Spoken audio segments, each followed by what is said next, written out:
Shall I stay? Would it be a sin if I can't help falling in love with you? Like a river flows surely to the sea, darling, so it goes. Some things are meant to be. Take my hand, take my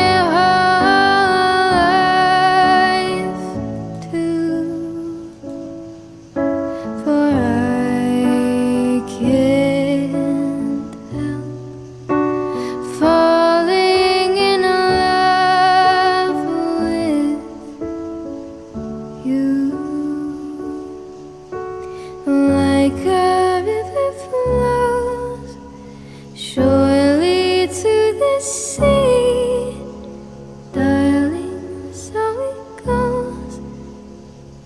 Some things are meant to be. Take my hand, take my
Hey, good evening, three concurrent viewers.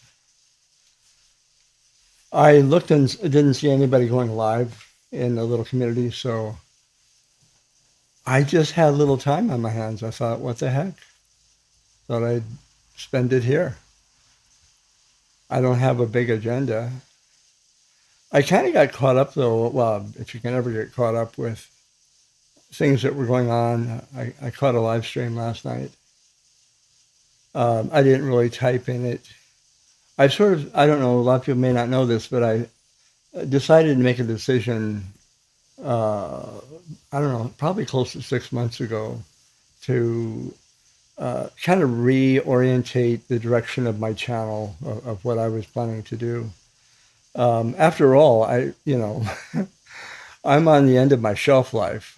The life expectancy of an American man is 76.3, and I'm at 76.7, I think. So I'm sort of like, just kind of lucky to be here. And then women live a bit longer, 81 something. So anyway, I just thought I would say hello, see if anybody's interested, might want to come up on panel. I did have a couple of thoughts about last night, and there's been some real marathon live streams going on. But anyway, me and my old age, human life is is more of a marathon rather than a sprint, because we're around for a while, and I've been around for 76 years, and so based on that, I guess people can slow down a little bit, take your time, reflect, maybe even take an inventory of how you feel you're doing. That's why I decided to kind of step back from some of the drama. And maybe this is my stepping back into it. I don't know, but I just want to share my thoughts from time to time. I do a lot of spirituality. That's kind of my focus. I also do like science and psychology, but primarily that would be my field, at least what I enjoy. And I felt that with the time I have available and left to me, whatever that happens to be, every day is precious. And so I thought I'd focus on what I probably know the best. I should come on camera, shouldn't I? Here we are. So, hi to people. And that's spirituality. And I mean, I like the community very much. The world's full of imperfect people, starting with moi. A very imperfect person is sitting in front of you. But, we can we can certainly all grow. And that's my hope. Excuse me, that I'm moving down the path of personal growth. And that's really, I think, what I've come to believe is the purpose of being on this planet that we find ourselves. So anyway, last night there was a live stream that took place, and I guess it lasted about 5 hours or so. There was a small panel. I guess I consider 4 or 5 people kind of small, discussing various things and discussing various people, personalities. Some of the people discussed were being praised, which is always nice. There's always something good, to look for in people. And then others were being put down, certainly, or ridiculed. And then there's always a little bit of a mixed bag for others, where we don't find ourselves everyone's cup of tea, but we also maybe aren't completely on the outs with everyone. So anyway, I just find it quite interesting, that what we all know by now, whether it's a daily occurrence, it might be going on for years, or a one-off event, it can still be jarring. It can kind of hurt. It can kind of affect you, because after all, it's about self-esteem, and we wouldn't be here after evolving for 7 million years of human life on Earth if our ego and self-esteem didn't have a great deal to do with us still being around. So when people feel hit upon and kind of pounded a bit, I think that it can be, a lot of people say, oh, well, no, it's just, look, this is not real. I would strongly disagree. It's very real. People who say, well, I don't really care what people think of me. And yet I think oftentimes they're the very first people to protest when someone says something disparaging to them, right? Anyway, certain topics are very emotionally charged, and sexuality is certainly one of them. And we want to, I think, put our best foot forward. I don't think that other people necessarily should be, after all, do they know us? There are many people on here we'll never meet. And many people on here that, I met 2 people I started in the summer of 2014, I believe is when it was. I had a YouTube channel back in April of 2007, but I was doing videos at work. But my venture into, this kind of community happened in summer of 2014, I believe. So I've been going for about 12 years. And in that time, you meet a lot of different personalities. I've only met 2 people in all of that, 2 people. One was a Canadian fellow. I picked him up at the bus station. I knew him pretty well. I drove him up to Vancouver, Canada. And the other person, and he's not very active anymore. The other person is still active. And I met here in the city that I live and had a nice conversation, met some family. And anyway, but that's it. Over 12 years, met 2 people in person. So, but we meet each other in this way, and it's real too. Every microphone has a real, unless you're a bot, a flesh and blood person behind it. And we all have feelings, and we all have thoughts, and we all can take umbrage when people say things that are hurtful.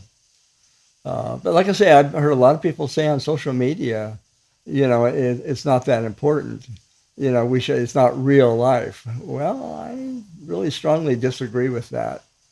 You know, I think that this is real. I think it's just a different media format, but we're meeting real human beings, flesh and blood, who have feelings, who have thoughts, and who, most of all, I think would prefer that they be respected, albeit we're all very different from one another. So that's just my initial thoughts. I knew a theologian. Well, he wrote books on spirituality. His name is Henry Nouwen. He's pretty well known in the field that I'm in. And Henry Nouwen had given a presentation at some university, and he was looking through a long list of they give the people who have gone through the evening's presentation an evaluation form. How well did the speaker, this would be Henry Nouwen, a Dutchman, how well did he do? And the vast majority, 99, let's say 99 out of 100 evaluations were all positive. Well, he was stewing over the one negative one. And a friend of mine that was telling me this story, and he said to him, look, you're focused on the one that had a critique instead of the 99 that had something positive. I think the reality is twofold. We all have feelings, even for the minority position. One out of 100, we still want to know why they don't find us appealing or whatever it may be. But we need to put that back in balance. We'll never be everyone's cup of tea, that's for sure. To have 99 people out of 100 find you complimentary and pay you some positive comment is, I think, pretty darn extraordinary. But what we need to do is, I think, gain just a little perspective on awareness and try to be aware that in social media, like where we find ourselves right now, there's a lot of people that, they may just, I have my camera on, they may say, geez, I really can't stand Stellar's appearance. And, there are some people that would say that, and that's a prerogative, or that's an observation. Should they say it out loud is another matter, So these are the types of things that I think that we deal with all the time. And as I say, last night there was a live stream that spent 4 or 5 hours. Primarily, I didn't see it all, but I did go back and review some of it. Put a lot of focus on one individual, and I think we need to ask ourselves why we do what we do. That if someone's going to critique someone else, say in our little community, and assign a sexuality to them based on never having met them in their life, just upon their own observation, but is it an observation coming out of judgment? Are we seeking to do something positive, or maybe we hold a grudge? Do we have a problem with that person? Are we looking for that single opportunity to pounce? What's really going on? So I think those are awareness questions that would be important for the community to look at. Just a thought.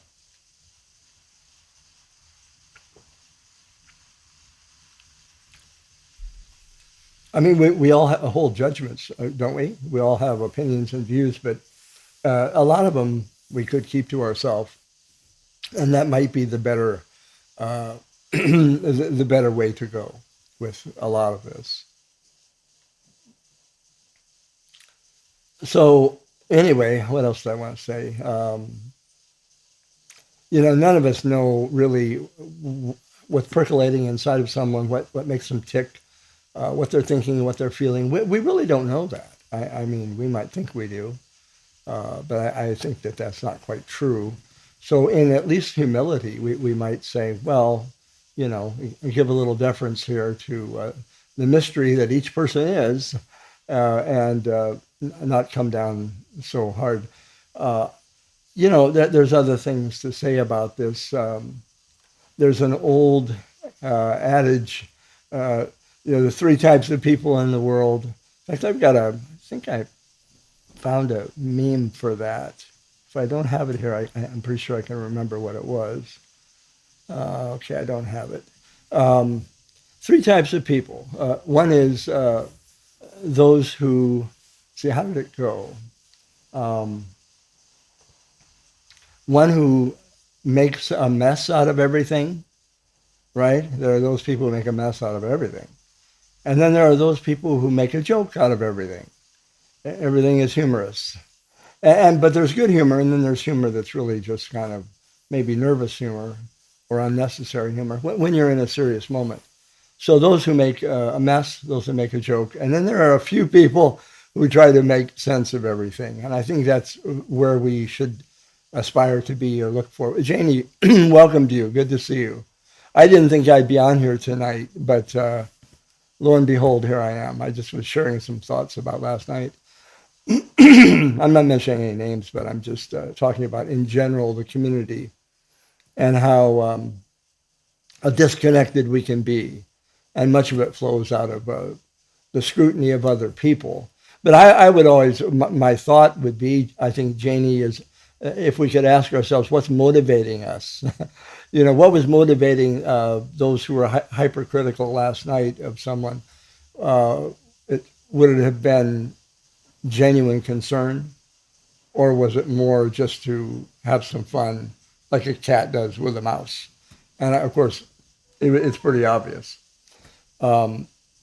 because the outcome would have been much more positive. So the motivation, if it's to get even, or some people get mad, some people get even.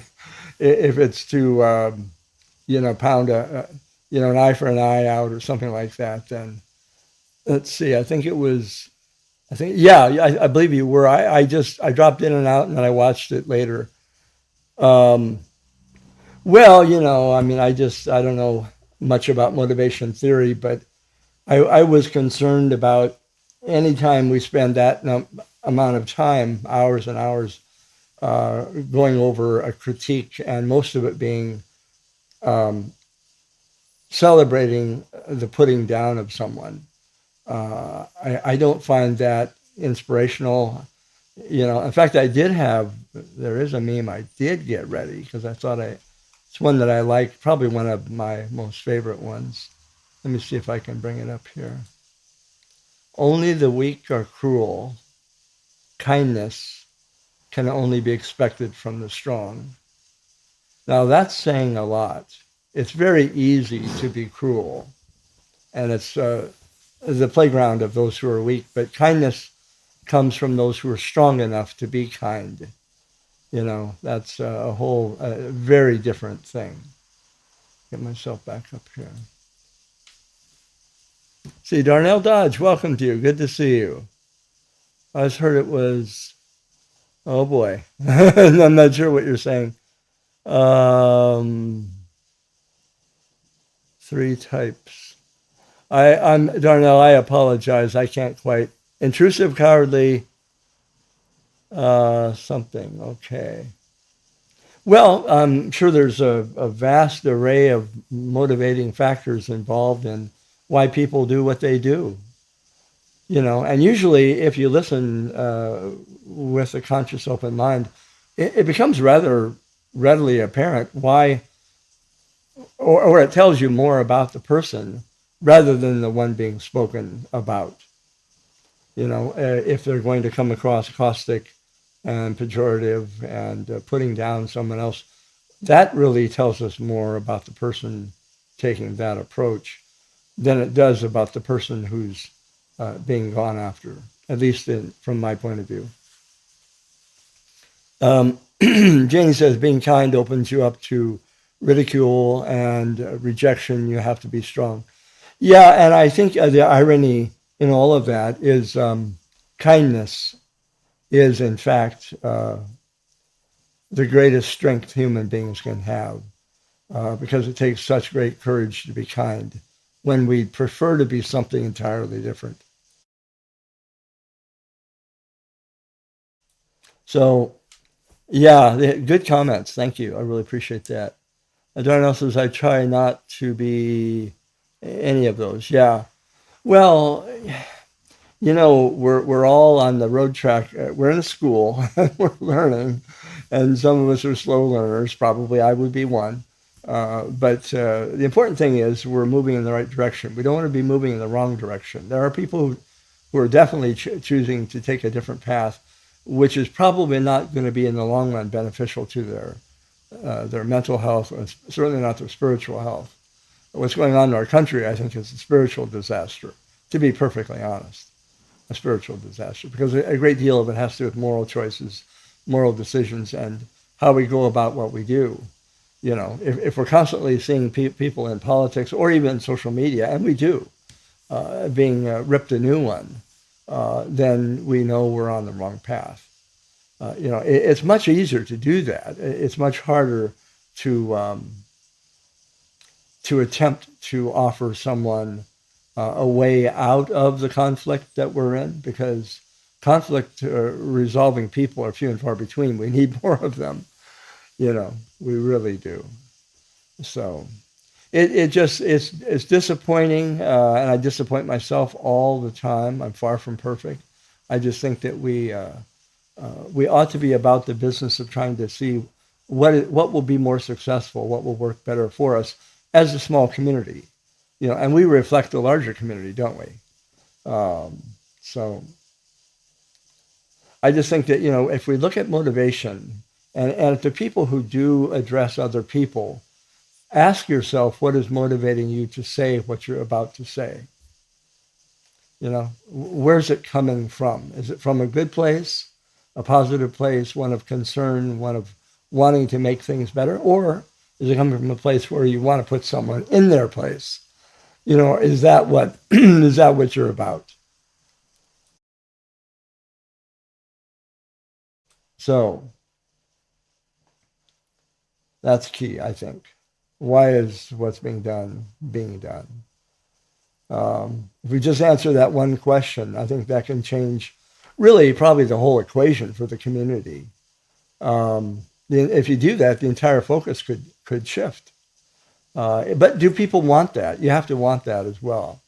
Some people do not want, I've become convinced, and it's sad, some people do not want resolution. They do not want peace. It was a Batman movie. Some people just like to see the world burn. And that's a whole other problem. Then we'd be dipping into the wellspring of psychology, because there are people who pursue that. And that's, to me at least, not healthy. Let's see, Darnell says, we can have morality without religion. That's absolutely true. Though I think it's easier without it personally, with objectivity. Sometimes religion gets in the way. I try very, very hard. I don't even like to speak about religion. For those who are religionists among you, I mean, it's perfectly fine if somebody wanted to, but I prefer to speak about spirituality for that very reason.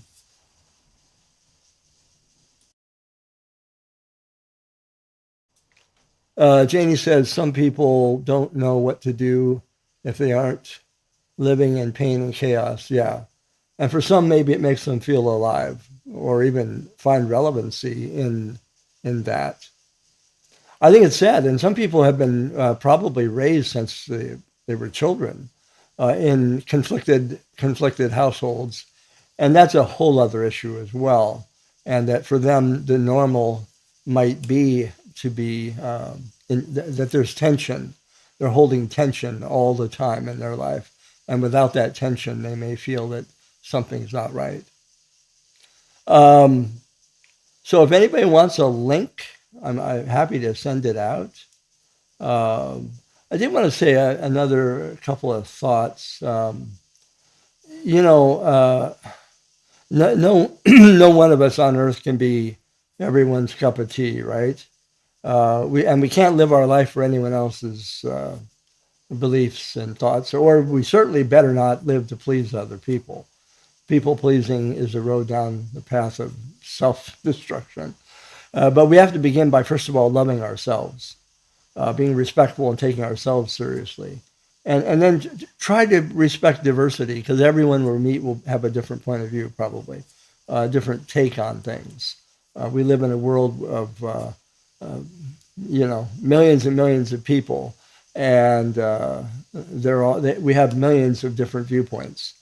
So it would be absolutely impossible, and what a sad life to live if we go about trying to convince everyone to think the way we think and believe the way we believe.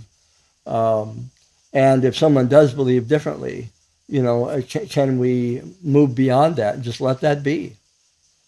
Some people can't. I've often told the story about the two women who they were working in an office. They had the same boss, and one woman they stopped for a drink after work one night, and one woman was saying how awful work is with the boss they have, and asked the other woman how she felt. She said, "Well, I'm okay. I'm dealing all right. I know what you're saying, but it doesn't bother me so much." And when it comes down to it, sometimes people are raised differently. If you're raised by parents and a family that injustice, like in the workplace, has to be resolved, you have to stand up for yourself. You have to stop them. You have to, remedy this, that. Then every time you face it, you've got a challenge in front of you. The other woman was probably raised differently. Maybe her parents told her, well, people are different. You're going to have to accept differences. And some people won't be as nice as other people. But move on from it and realize that you will find good people and look for them and don't spend time dwelling on negative people. And so you have two people, one pulling their hair out and the other one seemingly not bothered nearly as much. And a lot of it has to do with how you're raised. But we can unlearn and we can relearn. There are things we can do. Darnell says authoritarianism, yeah, trying to force love. Absolutely. Yeah, I've never been one to proselytize. I've never been one to arm twist, to try to say to anyone, you have to do it this way. Yeah, let me, of course. Yeah, let me send you a link, Janie. 1 second. Web browser. Here we are. Video call. All right, I'm copying a link. I'm going to drop it in. You know what I could do, Janie, just so you're the only one that gets it. Let me send it to you. I think I have. Hope it's here. Yeah, okay.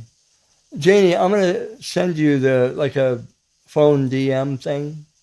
So it should be there right about now. Okay, I think you should. Let me know if it didn't arrive, but I think it should be there. So, all right. So hopefully your link is there. Oh, let me turn your audio on. Make sure. There we go. So once you come in, feel free to just jump right in. You got it. Okay, good. So anyway, I just think motivation is important to look at. Why do people choose to do what they do? What's motivating them? And that can be a real wake-up call for any one of us. Ask yourself, why am I going to go about doing what I'm doing? I ask myself, why am I going live tonight? What's motivating that? Maybe I'm just a lonely old man. Or maybe that's a partial truth. There's other reasons, Sometimes we humans just need to socialize. So anyway, but no one, in my personal opinion, on earth should live their life to please someone else. We have to begin by loving ourselves and respecting diversity, and then following your dream. And hopefully others will celebrate that, and you'll celebrate someone else's dream. There's plenty of people who won't want any part of it, and that's fine too, right? So, yeah, we do get lonely. Everybody does. Like you say, Darnell, it's part of the human condition. Genesis says it's not good to be alone. I think for a lot of reasons, which, boy, when I went into a religious order, we spent a year studying the vows of poverty, chastity, and obedience, and perseverance. And uh, chastity was a toughie. Even though some orders, you're not always alone. You have camaraderie with professed religious brothers and priests, but still, you don't have that one intimate person. And in the case of heterosexual people, you don't have a woman in your life, and that's a major thing. That's a big adjustment when you find yourself perhaps being called to that, so that you carry attention with you all the time. I remember my novice master said, Roy Boucher, a French Canadian, he said, we were in the car with him one time, and he saw a teachable moment. He saw a young woman walking down the street, and he says, "You see that woman there? I find her very attractive." And this is a celibate priest, and we're all like, "What?" They're kind of half scandalized. And he said, "Now, don't get me wrong." He said, as new members, we were in the novitiate. We hadn't even taken our vows yet. He said, "You're not putting in the ice box, in the freezer, your human sexuality and your feelings. All of that you will retain as celibate. But what you want to do is live a healthy life. And some of that can be, you don't put that aside and it doesn't disappear. But you can maintain a healthy sexuality." And I thought that was a good way of presenting that we don't ignore that. We celebrate that, but we do it in a different way, and we do it hopefully in a positive and healthy way. Welcome to you, Conklin. Good to see you. Greetings. Good to see you. Darnell says, I had to do a lot of shadow work. Oh, okay. In solitude. Helps like being at a retreat kind of. Yes. Yeah. I did a retreat just before vows, and we had 30-day retreat, silence. Imagine 30 days of not talking. Yeah, we had once a week, we'd speak for an hour to a spiritual director. But other than that, we were in prayer, reading scripture, we were meditating and all the rest of it, because we were being prepared for the immediate taking of vows on the Feast of the Assumption, August 15th. But silence is a very good thing, because it quiets the soul and allows us to stop talking. And when we do that, we can listen and perhaps avail ourselves of something sacred. We can fool ourselves and think that that's us talking to ourselves, our higher self. No. If you believe that there is a sacred presence, then prayer is actually a moment of listening, not to yourself. Darnell says, let's see, even to yourself, looks, I would not be able to do that. Yeah. Well, it's a process like learning to walk, I suppose. Little children and learning to talk. And our spiritual life is, I would say, something that we have to hone the skills, practice them, or maybe we never learn them. I remember one of my favorite psychologists, Anthony de Mello. He was from India. He said that. Oh, Janie, are you here? I think I am. Oh, sorry. Well, I kind of fell asleep at the wheel. I hope you haven't been sitting here a long time. No, I Welcome. haven't. Okay, welcome to you. Great to see you. Conklin says strong people are kind. Are kind 100%. I've met homeless folks that would give you the shirt off their back, and they do too, don't they? If you needed it, some of the kindest people I've ever met. Yeah, I have to agree with you. I went out on when I was in graduate school. In Seattle, there was a program called Operation Night Watch, and we'd go out at night between 10 p.m. and 2 a.m. and attend to homeless people on the streets. Not everyone was nice. I remember one guy. I went out I was with a nun, and we were out. We take people to the Morrison Hotel, which is a place that was arranged for years and years for people who are homeless. They could go there, especially on a cold evening. and he wanted to fight me. So, but he definitely was under the influence. But you'll get all kinds of reactions. But I do find people who have not, people who have struggled a great deal are the ones who are sensitive to those who are having that struggle right now. Janie, what Sometimes, what do you think? sometimes homeless people are that way because they have given so much to other people. Right, absolutely.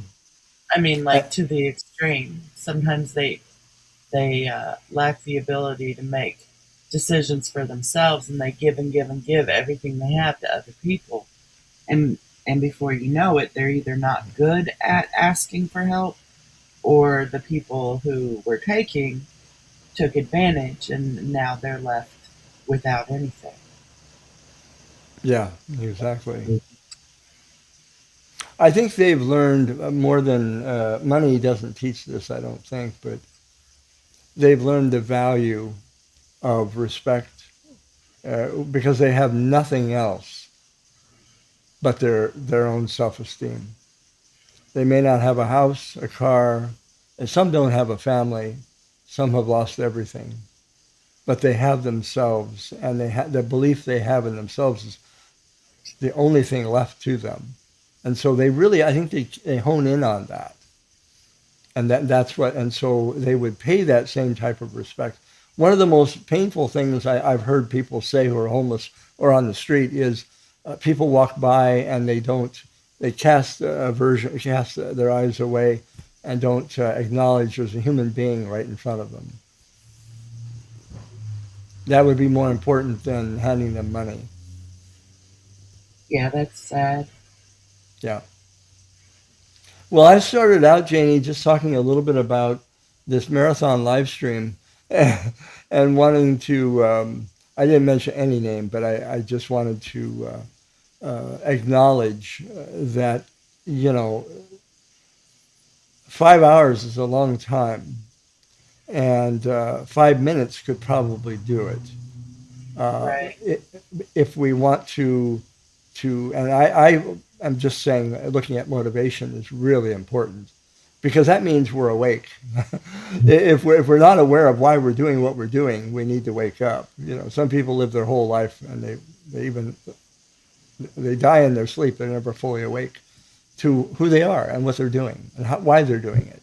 But once people find that out, and of course they realize this is how people see them, you know, it's very important to come to terms with who we are and why we do what we do, why we say what we say, and why we go about the business of dealing with other people, especially adversarial. Don't you think, Janie? I mean, if you have a problem with someone, you know, I guess I'd be asking myself, what can I do to maybe make that better?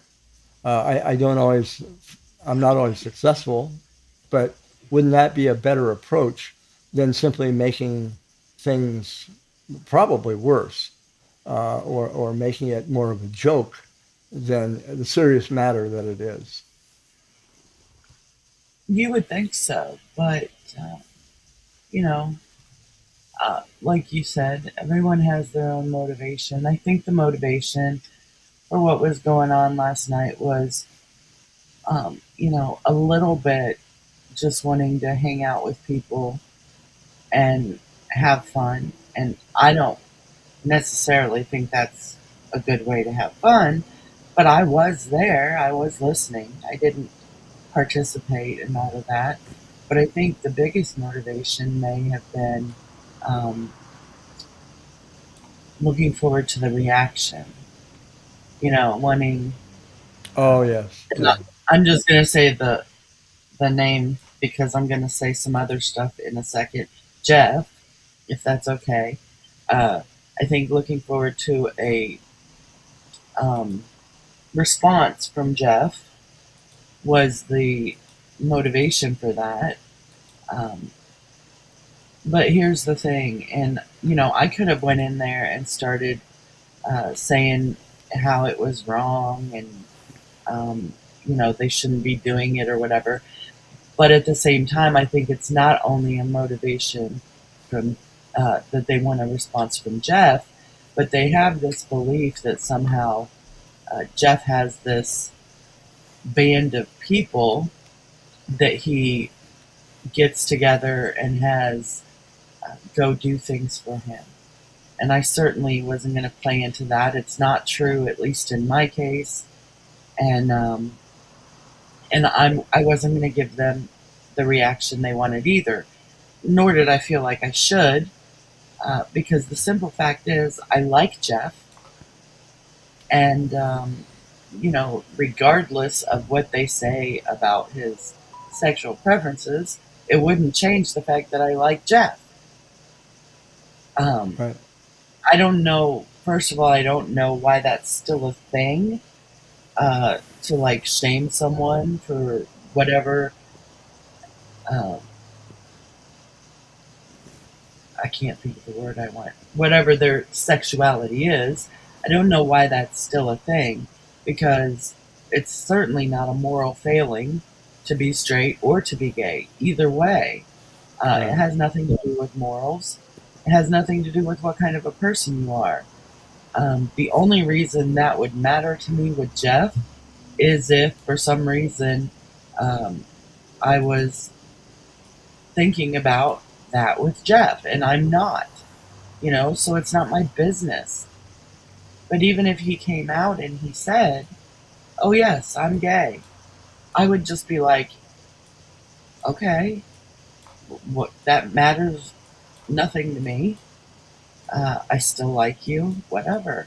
So, yeah, it's just a whole kind of big mishmash of trying to attack like from different angles. First of all, attack from the angle that we're going to say you're gay, even though there's nothing wrong with that. Then we're going to say that you're going to come and defend yourself or give us a response, and we're going to enjoy that. But not only that, then you're going to have your people, in quotes, because that's silly, come and defend you as well. I think it's just, I don't know. I'm assuming they find that fun, and I just think there are more fun things you could be doing than that. Right. Uh, Of course, it didn't stop me from being there. There was nothing else to listen to. I know, I should maybe raise the bar for what I listen to as well, but I wasn't going to play into it, no. you know. Yeah.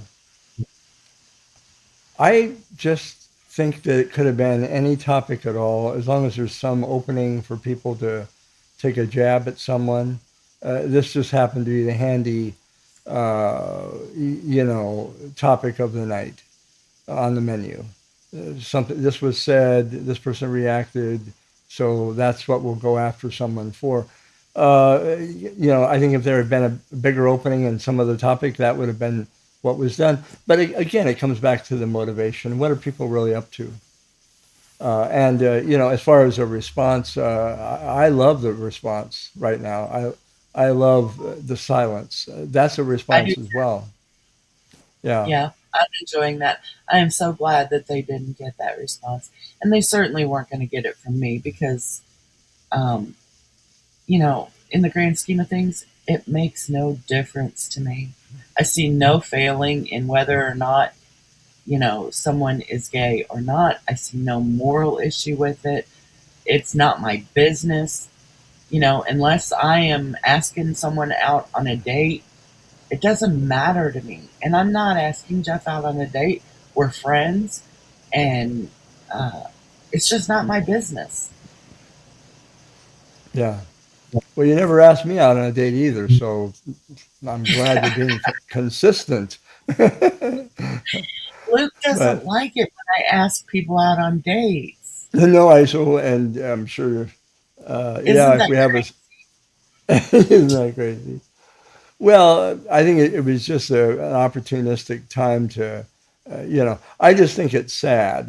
Where are the opportunities? If you talk about opportunistic, where are the opportunities to do good? Oh, that's right. There's Corny Joe, White Cracker Joe, Stiller. Always trying to be nice, Mr. Nicey Nice. Well, I'm kind of a rare person. I don't see a lot of people, and I don't do it well, and I don't do it as often as I should, but I think it is an alternative we could consider. But then again, maybe it wouldn't be as much fun. Can you talk for 5 hours? Doing saying positive things, using that time in a better way. Maybe some people can't. I do think it is challenging. I remember asking a guy that you guys don't know him, is in another community. I said, "Okay, we had a bet, and what I was going to get if I won the bet, which I did, was 1 hour. I asked him, I want 1 hour of you saying positive things about me. Well, he was stumbling around after about 5 seconds. you know, oh, he's a nice guy, and then it was like really he was struggling. But if I said to him, "Give me 5 areas where you can critique me," he could have gone on forever. You know, it reminds me of that old saying by, I think it was Eisenhower. We know more about killing than we know about living. We know more about death than we know about life.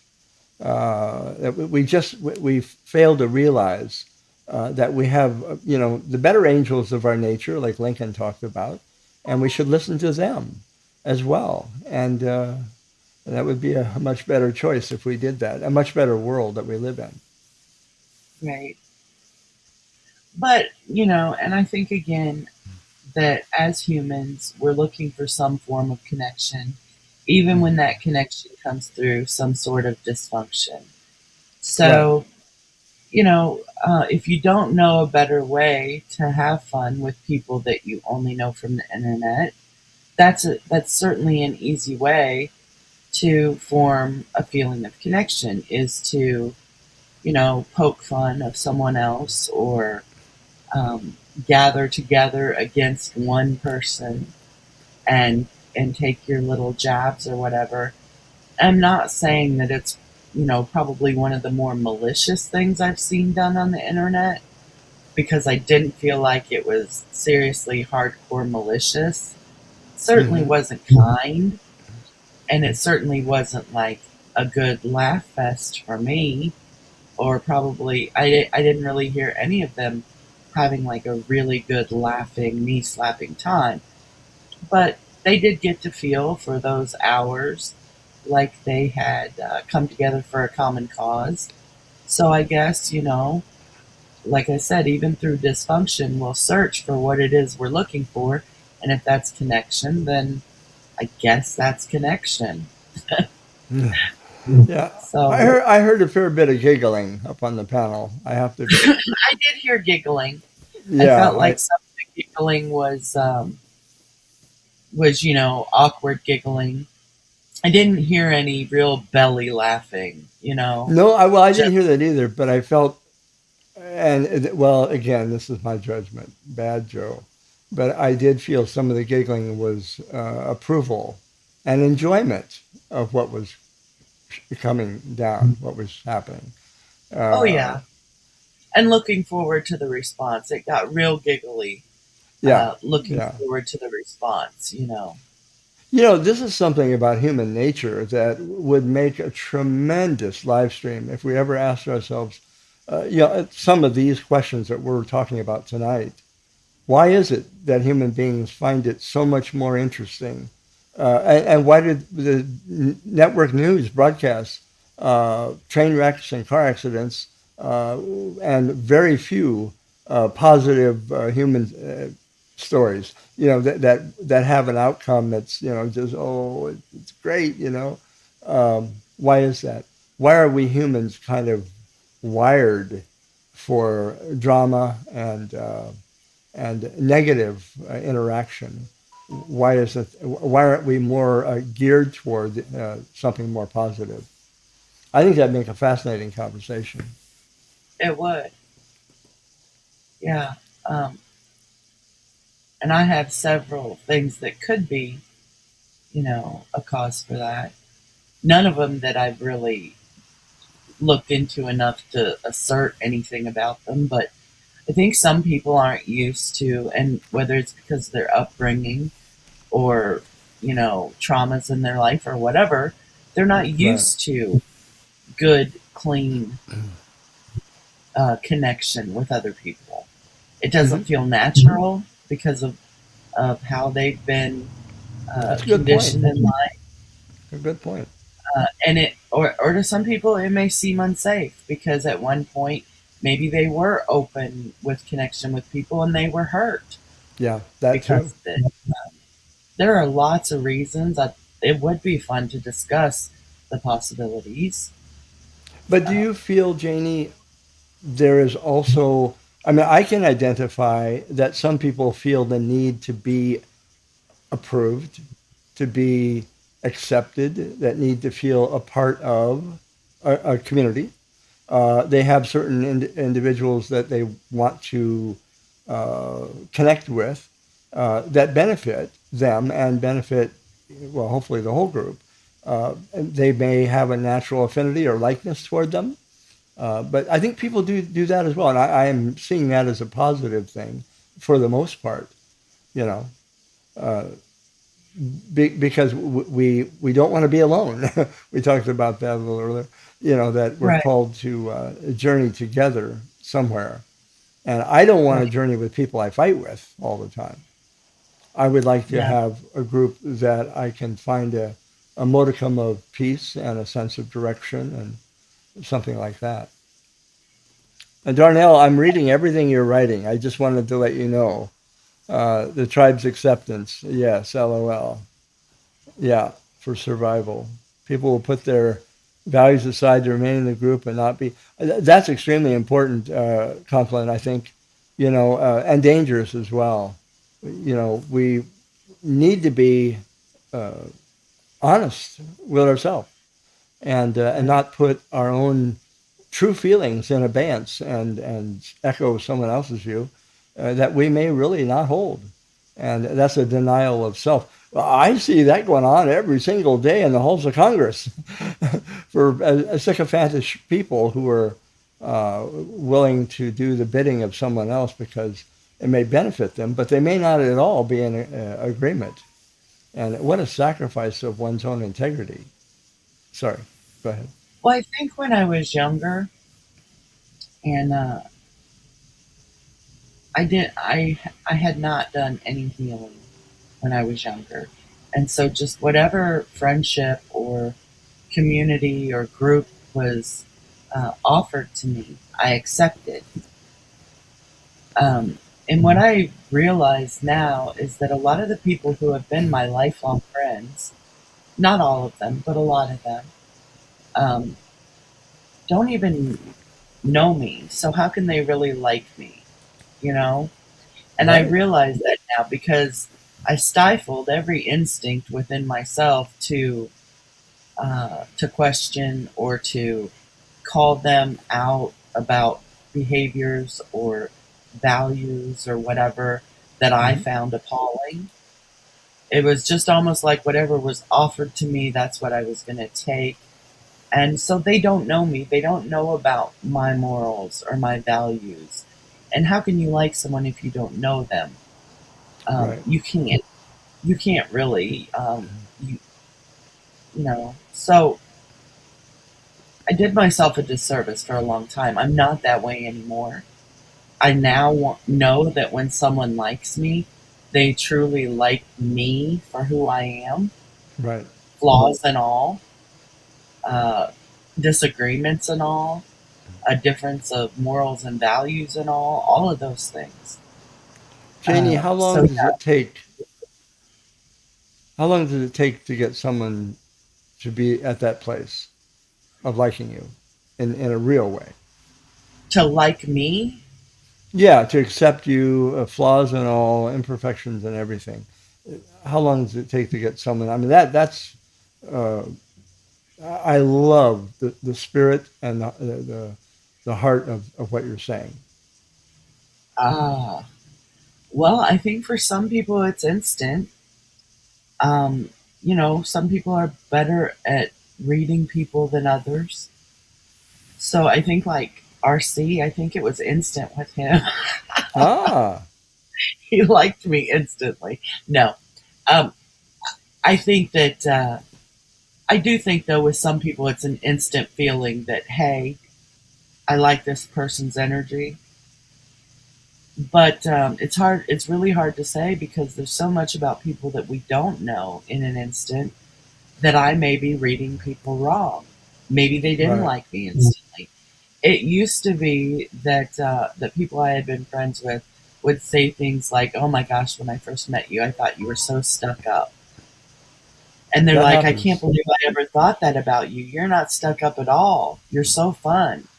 And I Right, would say, "Why did you think I was stuck up?" And they would say, "Because you never said anything. It was like you were always just quiet and it just came off like you were stuck up or you thought you were better than everyone." But see, that goes back to me not allowing myself to open up. I just accepted whatever friendship right, was put in front of me, and I know a lot of people who go through life accepting relationships that way.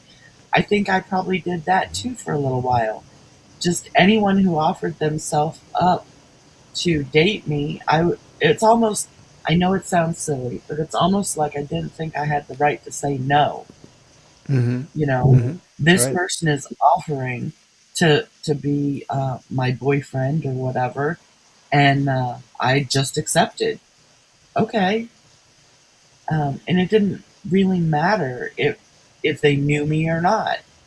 And I had just kind of resigned myself to the idea that that was going to have to be okay for me because I right, didn't align with the way a lot of people felt or thought or all of that. right. So in essence, though, I don't know how long it takes people to like me. You would probably have to like ask the other people. Um, but I do get a feeling from some people that they're good at reading intentions and they do like me immediately. But I also get the sense that a lot of people are confused by my Mm-hmm. openness and by Oh, my frankness, and they immediately think I'm doing something shady when that is hmm, it's not my intention at all. I've right, I've felt both from people. They're like, no one is really that nice, or no one can really be that kind. There has to be some kind of malice in this somewhere, right? yeah. But there's not. A lot of people, I've heard people say they think I'm fake. And that hurts my feelings. But I certainly, I know what it's like to kind of not trust things that look nice or good or kind. Welcome, Um, Evelyn. Hi, Evelyn. So, yeah, Janie, I don't know. well, I mean, that's a great answer to a really tough question. I don't remember who said it. It was, I believe, a woman who said it came down to um, we see things not as they are, and we see people not as they are. We see people as we are through our Right. lens, our vision, our you know rose-colored glasses. A lot of times when we see people and the immediate thought is, "Oh, I like that person," or some positive, we're probably seeing ourselves in them. We might be seeing reflected something that we like because it's something that maybe we hold in high regard, and so we like that idea. When we arrive at the point where we really truly like someone, I think it will be seen probably in the fact that we like them despite the fact that they are their own unique person and they're not necessarily like me at all. They might be, but being able to accept and love someone who is so different from us would require Right. us to like them on their terms, not because they simply agree with us. Yeah, and that's right. It really is. And you know what else I found? Oh, And I welcome, always Jake. Good to see you. I Sorry. always hated it when someone would say to me, "You know why you hate that in that person so much?" Like say someone lied, and I was like, "Oh, I can't believe that. I hate that so much. It makes me so mad." And people would say, "Well, you hate that because you see that in yourself." And I'd be like, "Oh, that's bull," you know. I don't lie or whatever. But when I really got to thinking about it, I could trace my deep dislike of other people back to things that I had fault with. And so, like, I was one of those people growing up that if I told a lie, I would actually throw up. Oh, I wow. still do it sometimes today. I have a really bad aversion to lying. And I don't like it when it's done to me. And I think that's because I have such negative feelings about when I lie. And so I see a lot of truth in that as well. So I do think we see others not as they are, but as we are. And what we don't accept or what we reject in other people is often something that we've struggled with in ourselves. Right, exactly. When I used to give, they called it when a layperson, when I worked for the church as an adult, most of my adult life, I would go up in front of the congregation and do a reflection. It might be known as a homily, it might be known as a sermon, essentially 10 or 15 minutes of talking about the gospel or the other readings.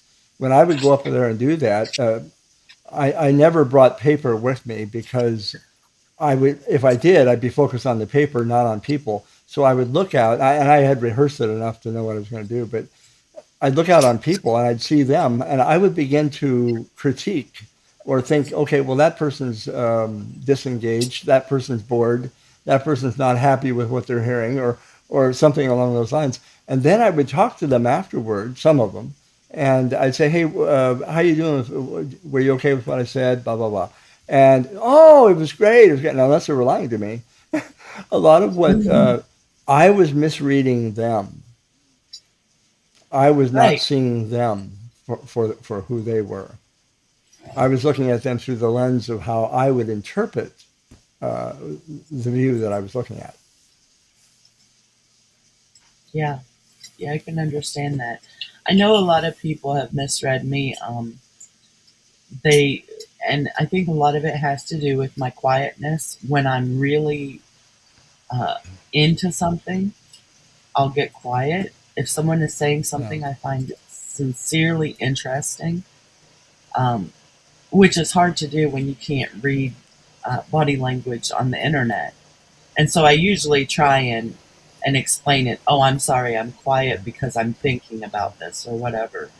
But Right. also, I have one of those spaces that when I'm really thinking about something, there's nothing. You won't read anything on my face. You know, it looks like I'm probably looks like I'm bored or whatever, but that's my thinking face. So You'd be a great I'm not, poker player. yeah, Sorry. I'm not always easy to read, and I Hmm. know that. But it was a survival mechanism.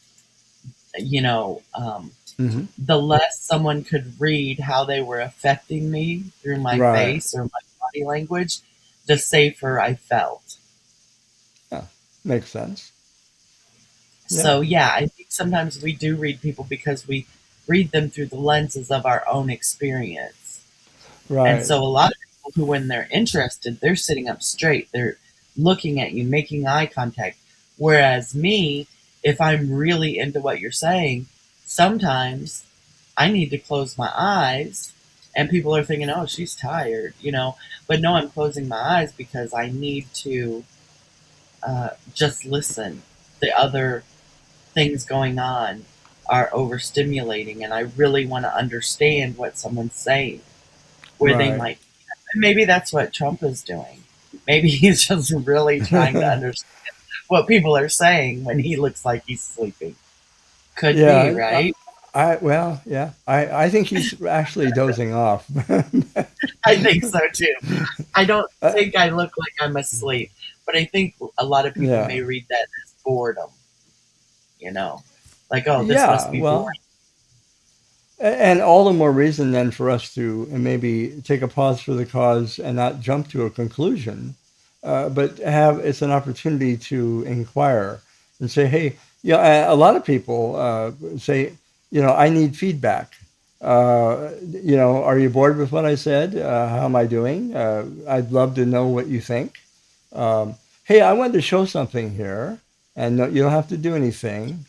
Let me just bring this in. See if I can. Uh, well, here, what I'll I do don't is crowd. I'll get you out of the way there. I'll bring you right back. 10 ways. Well, if you're looking at your screen, 10 ways to love. Number one, listen without interrupting, which is not easy to do, especially if you have more than two people on a panel. Share without pretending. That's what kind of we went back to before. We have to be. There has to be authenticity, and speak your mind and heart. But do it like it says, speak without accusing. Enjoy people without complaint. I ran across this tonight, and I thought, well, this might be worthy of sharing. Give without sparing. Let it be a libation. Trust without wavering. That's hard. There's a lot of people, myself included, who we have lost trust, and we can lose it easier than we can gain it back. And trust or loss of or betrayal of trust is something that is a common human issue. Um, but without it, trust means you have the courage to trust to try once again with someone or with some group or whatever it may be, because it's worth. Even if you get hurt again, it's better than journeying alone through life. Pray without ceasing, forgive without punishing, answer without arguing. Aren't these kind of good? Promise without Oh, forgetting. There's yeah, I something like in the answer without arguing. Definitely. yes, yes, yes. Darnell Dodd says lenses work that way. They do. You can get into a feedback loop that can be harmful. I think so. Yeah. That's why I think it takes humility to ask someone, um, give me your thoughts. What are your thoughts on this? And why? Why do you need my thoughts? Don't you? Aren't yours good enough? My thoughts are just one person's view. I'd like yours as well, and because I can be confirming for one thing, but I do think that we can benefit a great deal by hearing other people share their thoughts and views. Um, I think when someone else shares their views, even if they agree with me, usually they bring up something that I haven't thought of yet. that's exactly And that may confirm even, and a lot of people will call that an echo chamber or whatever. But I think sometimes the way it's used on here, where people say, "Oh, it's just a big echo chamber over there," is that's not how echo chambers work. Just right. because you agree with someone and and and they give you things to think about that still confirm that agreement, that's not an echo chamber. That's called people who share common, you know, Right. insights or beliefs or whatever. The So biggest yeah, echo chamber would be, any nation's constitution or any nation's highly, deeply held and deeply felt beliefs. What we echo what? Well, start with the Star Spangled Banner or the Pledge of Allegiance, or we believe in freedom and democracy and our republic and all kinds of things. That's an echo, but it's a good one. It's a good one. right. Yeah, tradition often anything that becomes a tradition is often an echo chamber. A lot of people don't even know why they think what they think Yeah. about traditions because it's just the way it is. Now that's an echo chamber, but that doesn't make it wrong. Right. Well, that's a challenge. Tradition, was it The Sound of Music, where the guy was singing tradition? It just is a powerful thing. Is that the Sound of Music or is that Fiddler on the Roof? Fiddler on the Roof. That's what it was. Thank you. Okay. See, that's Oh, I learn. Thank you, Janie. Yeah, on Fiddler on the Roof, I think people realize that when I first, as a fairly younger adult, started working in the church, I would hear people say, and this is like the echo chamber, "Oh, Joe, we've never done it that way." What do you mean you've never? Well, we do it this way. And I thought, yeah, yeah. oh, okay, so I'm not allowed to maybe suggest something brand new. Oh no, we've never done it that way. So I'm like, Something more oh, economically or time, you know, yeah. But progressive, that efficient. Well, and Janie, that's the power of tradition. It's a way of doing things, and That's right. if we become stuck in tradition, that's the real scary part. Uh, when we learn what we learn, it usually begins in our family, in our home. We could be learning bad things as well as good, but whatever it turns out to be, when I worked with young adults who are preparing to be either baptized or confirmed or whatever the case may be, I would say to them, you learned a lot of life's, wisdom from your parents and grandparents, perhaps, and teachers and so on. But now it's time for you to think for yourself. And that was, I think, an important pause for the cause of self actualization, where we come to a point where we have to say, look, I really do think it's important for me to, if I need to, break free of it, so that I can find myself in what I truly believe. Usually that happens with most young people in their late teen years, some earlier, or at least by young adult, in college, and people begin to break from the tradition of some of the family beliefs. And they may come back to them as well, but they do so making it their own. I remember a professor saying that a lot of college kids would take a first year class in the Bible as literature. And they'd come home, it'd be like a semester class. They'd come home at Christmas and say, they'd tell their parents, they'd declare themselves to be an atheist. Mom, Yeah. Dad, I don't believe anymore. Wait a minute. Well, they were introduced to some very interesting and they, I'm sure, felt profound insights they didn't have before, and that can change minds and hearts. Uh, but they may at some point, because we make full circle. A lot of times we come back to what we had, but we come back to it hopefully in a way in which we make it our own. Yeah, and I think that's an important. I know a lot. It upsets a lot of parents who've raised their kids, in a spiritual or religious way. I know it's very upsetting for them when their kids come home from college or whatever and say, I don't believe in God and all of that. But I think that that parents should realize that that is like a really good sign that you Right. did well with your children, that they feel comfortable enough and like they have enough uh, going on in their life that they can question things. Hmm. I think when you should be scared as a parent is when your child doesn't question things and is just told, we believe in God in this house and that's just the way it is. And they're like, yeah, okay. You know, I think it's a Right. sign of a well raised child when they feel comfortable enough with you and with the way you love them that they can challenge you on things like that. Oh, yes, absolutely. Conklin said, he said, I don't think I have beliefs anymore, just opinions that are subject to change.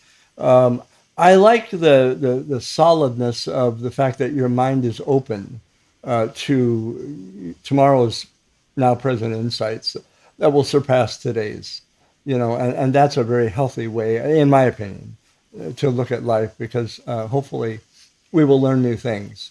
You know, Yeah, Book of Revelation, behold, I make all things new. And I think that is looking at life without hanging on to the stranglehold of former beliefs, that you can be open to learning new things. right. And I was going to say when I read that, when he said that, you know, I like the way you put that, but at the same time, I think your beliefs are stronger than opinions. So I would just maybe consider for myself, if I were to say that, I don't think I have fixed beliefs anymore. When I am Hmm. Okay. presented with new information or, new ideas, things I hadn't thought about before, different perspectives, different points of view, my beliefs are not fixed. I am capable of changing those beliefs to include new information. Some people refuse to do that, and I think that's when beliefs get dangerous. Yeah. Well, and Evelyn saying I have core beliefs. I think it's important for us to take seriously what we right now at this moment uh, take to heart and feel uh, that is solid for us at this moment. But leaving the possibility that tomorrow will bring insights that will surpass today is, I think, a really mature way of looking at our lives, because we're here to live, love, and learn, and tomorrow will bring more learning. I want to be open to that. But for today, my best now present insight, yeah, you could call it a core belief, and that may stay with you. I think there's always little modifications that happen along the way. Like, I think I believed in love since day one, but the type of and the way I believe in love will evolve over the course of my life. Yes. I think when I think of core beliefs, I think of things that are blanketly true. Like core beliefs for me are like you shouldn't cause physical pain to anyone. Right. Like physical violence is not okay. That would be a core belief of mine because I can't see there being much information that could be brought to me that would change that idea. But I can see myself defending myself and causing or you know being physically violent with someone should I be defending myself and I cause them pain or I hurt them. So even Right. I would still consider that physical violence is not okay a core belief of mine. It would take a Right. special kind of new information like being attacked by someone for me to change the idea that it's okay to hurt this person. Right. Well, Janie, Martin Luther King Jr. or Mahatma Gandhi, Jesus of Nazareth, whoever it may be, when we look at people who were peacemakers and turned uh, it was a lifetime of a life evolving toward peace. And I don't think that they necessarily, even at the end of their lives, did it perfectly. But I do think that there was incremental change uh, throughout their lives. And looking at something Darnell had put down there, um, I consider it a moral failure on my part if I lack the courage to do that. I love and admire your honesty, and I think in a moment of honesty, we all could write the very words that you wrote. Courage when we don't do something we would have liked to have seen ourselves do. When we fail with courage, uh, oftentimes it's because we haven't accessed the right source of strength that brings us the courage. And of course, I'm talking about, even AA would agree with this. We have to have something else significant happening within ourselves to be able to muster up the ability. I don't think, as a human being, that I have the ability to do great things without something greater operative within myself. Um, I was reading tonight the story of a young man. I can't remember his name, but he was mid 20s. He died in one of the twin towers that collapsed He made it downstairs, and then he was, I guess, a volunteer fireman. He went back up and saved, I think it was 18 lives. And then the building collapsed and he died, but he had saved 18 lives. He wore a red bandana around his face and nose to keep minimize the smoke inhalation and so forth. Uh, but where did he get that courage?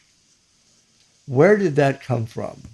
Uh, as far as I'm concerned, we have access to another source. We might think it's our own. I don't believe it is. I think we all have access to another source. And if we tap into that, we'll do things we never dreamed we could do.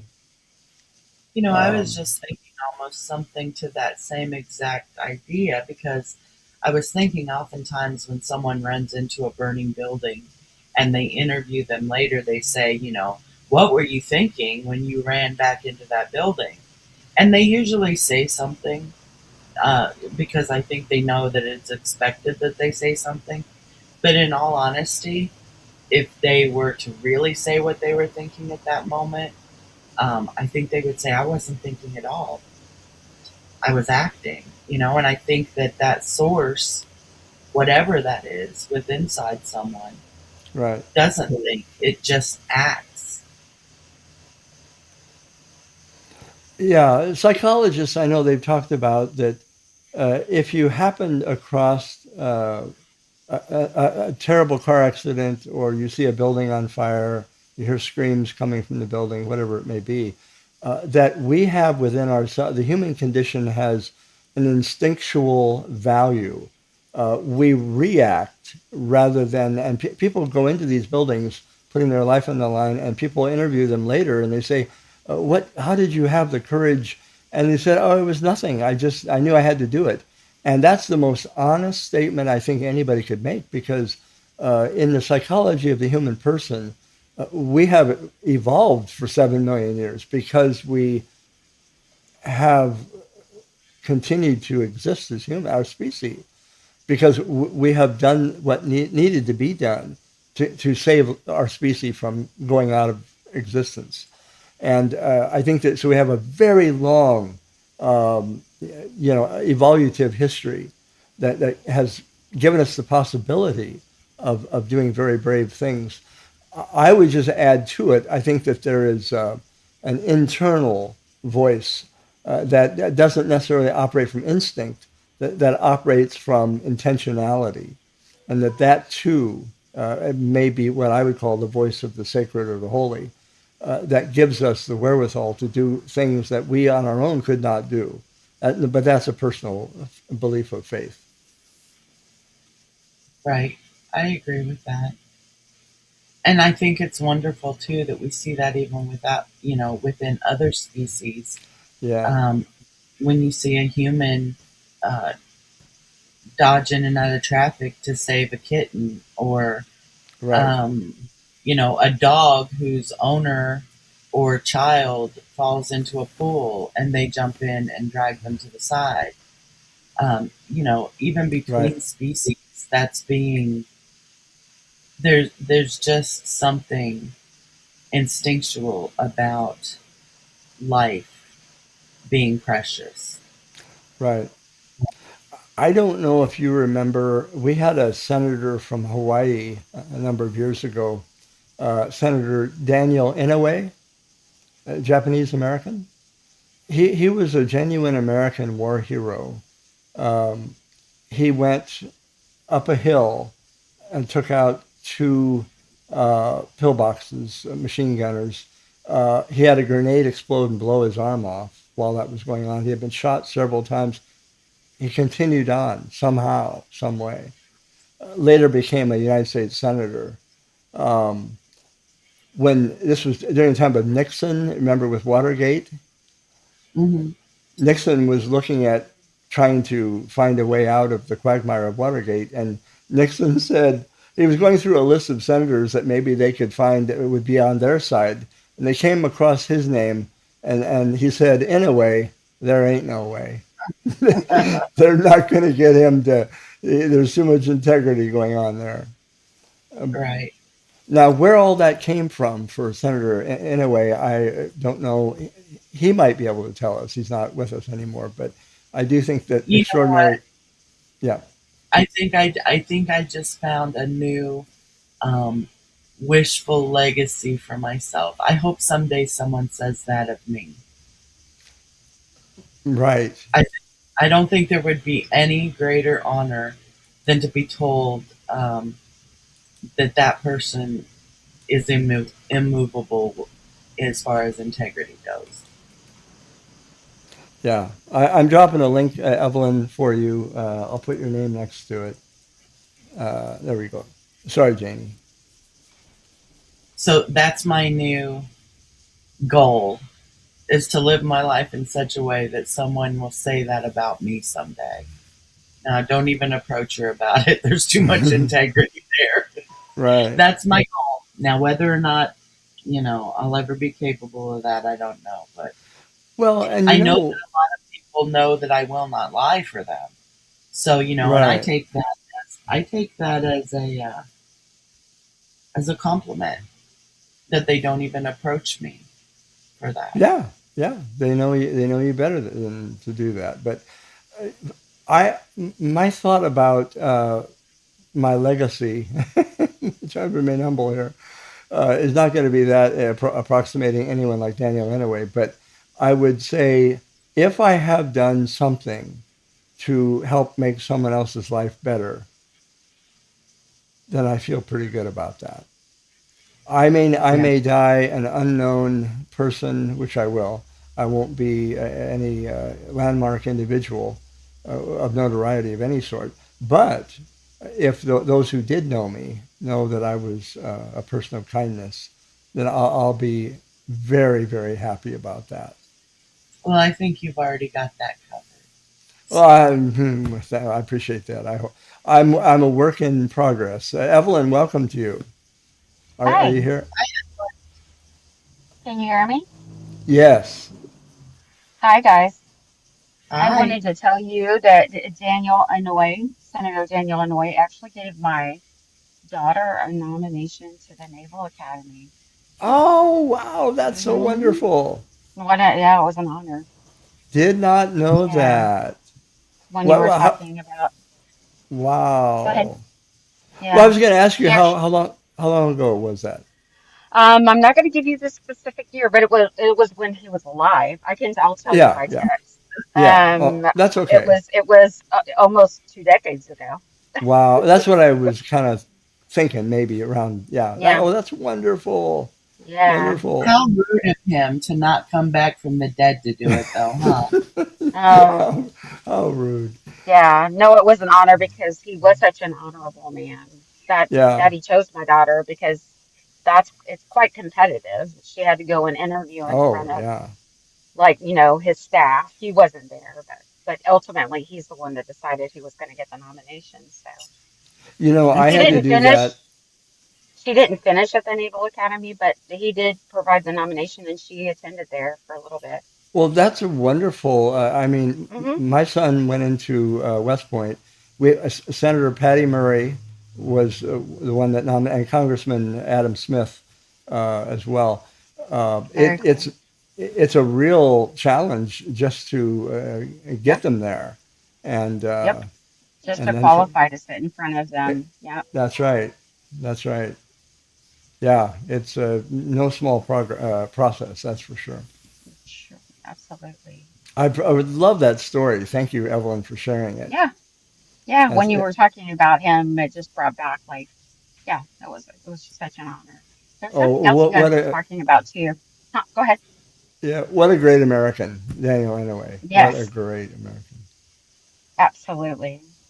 Absolutely. Yeah, I I can't remember knew. what else. Go ahead. Sorry. No, no, no, I don't have anything else. Go ahead. Well, I was just going to add to, I was good friends with a Japanese American man who was in my church. He died at age 101, Tommy Kobayashi, who went into our military as well. But he was in an internment camp out here at one point with his family. but then proudly served our country in spite of that. Um, I learned many years Wow. after. Yeah, I knew him for 5 years when I worked at St. Matthew's Church in North Seattle, but he lived right across the street from the church. A great guy, very humble, um, and he was always doing something for others. But after his death, and I saw some of the things that were said about him, I was floored. I had no idea the magnitude of this great man that I thought I knew. We don't always know each other. It's the reason they called it the greatest generation. Yeah, I think that's Hmm. good point. Absolutely. Service You and were great. the well-being, the well-being of of of all, or at least your community.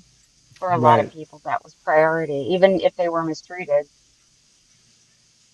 That's You right. know, I mean, you have to dig deep down for some real motivation of integrity after you've had to go through the internment process to come back absolutely. and, yeah, After feel your that's government treated you that way, yeah. exactly. Yeah. Well, Yeah. I'll get down. I just wanted, when you brought up his name, I wanted to pop up and tell you that I have a personal, I definitely know that man, or did know that man. That's right. Oh, Had that's a, yep, had it. wonderful. All right. All right, Jenny, it was good talking to That you. was Nice very talking to cool, you. Evelyn. Thank you for Yep. sharing that. Hmm. Yeah, Bye please. bye. Thank you. That's great. Thank you for coming up, Evelyn. Well, that was nice. Wasn't that delightful? And uh, who knows? You name drop something and somebody has another connection to them. Isn't that's amazing? It's a small world. Small world. That's right. That's for sure.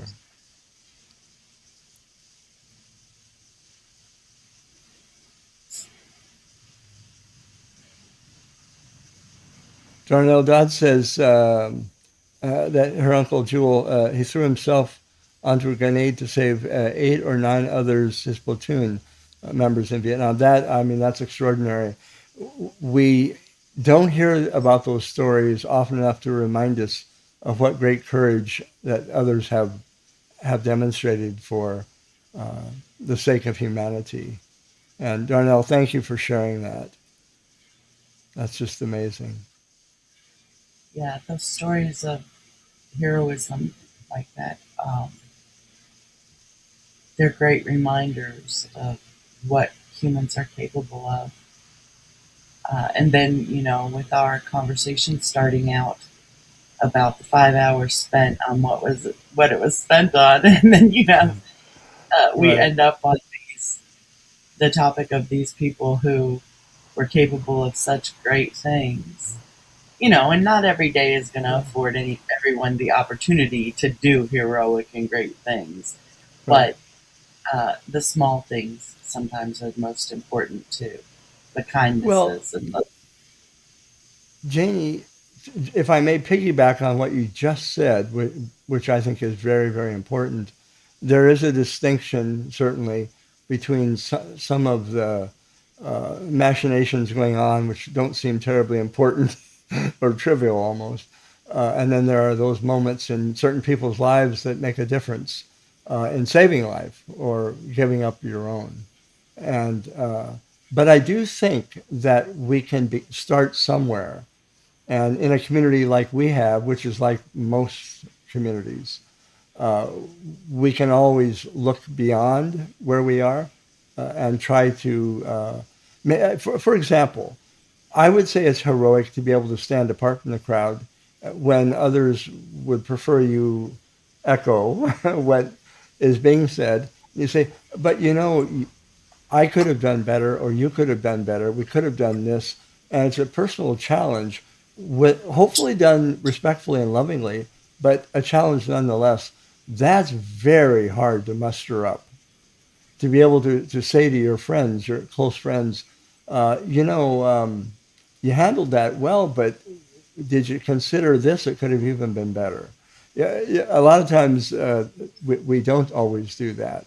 If someone's going to challenge someone over a period of hours, like happened the other night, what's to prevent someone from stepping in and saying, You know, do you think maybe we could spend a little bit of time building someone up?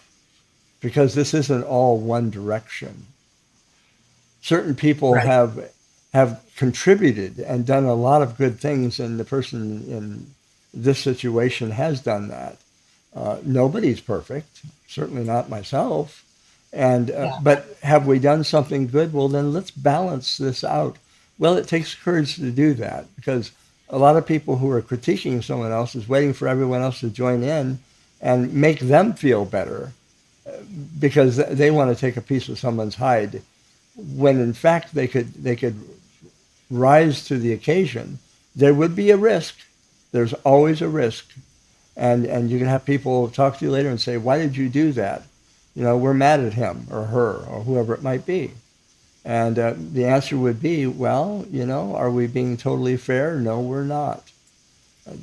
And that's the challenge if we're up for it. And a lot of times we pay a price. We pay a price to be a person of integrity. So can I tell you what I'm doing to myself right now and ask you a question? Oh, golly, yeah. Okay, so because I struggled with what I should do, hearing everything I heard last night, Hmm. what I hear you saying is that someone who has courage should, you know, um, be okay with maybe going against the grain, which in general I am. Hmm. Now, what I'm doing to myself is I'm listening to what you're saying and I'm applying it to my behavior last night. So I guess I just want to blatantly ask, do you feel like I should have stood up for him? Well, I Is didn't that what? actually. At the time that that live stream went on, I was in and out because I had some things going on. I caught some of it. I had to come back to it later to kind of go back and rewatch. And so at this time it was going on, I'm not sure I caught you at that moment where you could have done this or you could have done that. Uh, in fact, I can't remember even how long were you up there? Oh, just for a couple minutes. I might not have even seen you, to be honest with you, Janie. Because what I'm doing to myself right now, and this has nothing to do with you just saying that, you just gave me the opportunity to discuss it, is Oh that I yeah. really was struggling. I wanted to step in and say, this is not fair. Even if someone is gay, does it matter? It doesn't change the way I would feel about him. I don't care. But I think it's unfair to sit here and keep saying it because you want a reaction, which is why I didn't react because I knew even my reaction was going to be that reaction Right. that brought them what they were motivated for. I just think they were having fun at someone's expense, and that's never anything that we can be proud of. If Yeah, someone stepped in and said, how long are we going to do this? How many hours? This person has done a lot of good for other people. Are we going to balance this out to be perfectly fair? Or are we just going to continue to rip at someone? I mean, I don't know. Go ahead. I was Sorry. just gonna say with that group of people, I know they don't take me seriously anyway, so I would have been a great source of more mocking, That could have happened. because Yeah, that's true. and not that I would mind being mocked, but I think um, they might have mocked him more because I was standing up for him because they don't take me seriously. They think I'm a joke, which is okay with me. They think that I'm a buzzkill. I ruin their fun. Um, whatever. They're just having fun. Why do I have to take things so serious? Whatever it is. Um, and so I didn't want to feed into the possible motivation of mocking him even harder, for having me standing up for him. Right. Well, I can't really comment because I don't remember you being up there, but just in general, I mean, it's kind of like online bullying when someone is the brunt of a bunch of people's over a long period of time. It's like, when is enough enough? And you're really enjoying what you're doing. To me, there's something obviously wrong with that approach, and I would have expected. I won't mention names. Certain people um, to have said, people particularly who are in the field of psychology, to be able to come out and say, this has gone on enough. Let's stop. Yeah.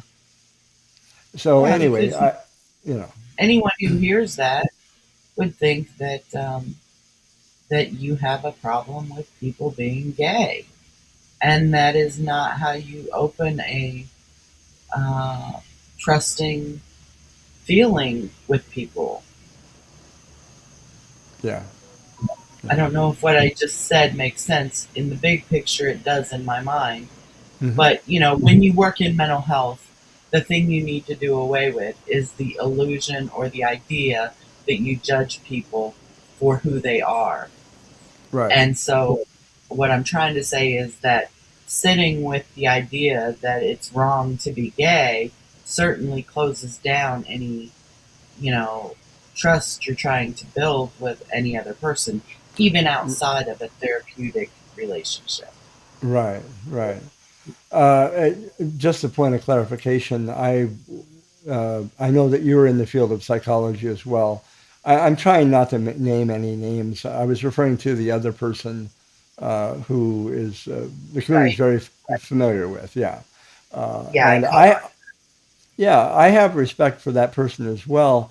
But I think that each one of us, it just shows how human we are, and we have to check in with ourselves and ask ourselves again, what's motivating me to simply sit back and chuckle and let hours and hours pass without saying, "Is this right?" Well, and here's the thing with that I think too. I think not everyone, you don't have to take the ethics of your profession home with you and into your personal life. There are a lot of Right. careers where, it's completely acceptable. Like, for instance, if I'm in fashion and, I'm um, showing off fancy purses and dresses and all the, and I'm creating fashion for people, whatever, but I go home and I hang out in yoga pants, that's okay. That's a Hmm. division between my professional and my personal life. But I think Right. there are careers or professions where it gets dangerous to separate your personal life from the way you behave in your professional life. And I think anyone in psychology or anyone in the medical field or anyone in politics, it's it's dangerous to do those things, to separate. You still need to take some of those ethics into your personal life because it becomes dangerous if people see you behaving in a way that is in conflict with your profession, with certain professions. Right. Well, Because I you may mean, have a therapist telling you to embrace your sexuality, regardless of what that is, and you're trying to believe that it's okay to do that. But then you see another therapist behaving badly online, and you think, well, my therapist must just be selling me, a bill of lies. That if this professional can sit there and buy into this idea that that is some sort of moral failing or whatever. Does that make sense? well, yeah, I mean, in certain fields, I think certain professional fields, I would think the expectation is that we practice what we preach. That we believe in a set of a system that is organized in such a way that we try to make people well. We try to build them up. We try to offer them therapy. We try to, and in my field, it's spiritual help. And so either way, we would say this. We identify this as a problem, and so we would offer a remedy. in our given field, and that's something I would expect would be done, but but it's not just for those in a particular field to do. The Ten Commandments were not just written for the rabbis; they were written for everyone. Right. And so, when it comes to bullying, abusing other people, etc., I think that it's important for us to say, this has gone on long enough. How much is enough? And is it right in the first place? What's our motivation? Why are we doing what we're doing? And can we do it differently and better? Can we do it with love? Or do we have to just completely snicker and enjoy putting someone on the spot for hours and and hoping that it hurts them and hit them harder next time? If that's Right. what's going on inside of us, there's something deeply wrong. But this is everyone. This applies to all of us. Yeah, I think to boil it down, what I was trying to say is that I don't think there was any real danger to anyone um, if Coco Chanel had gone home every day and put on sweatpants.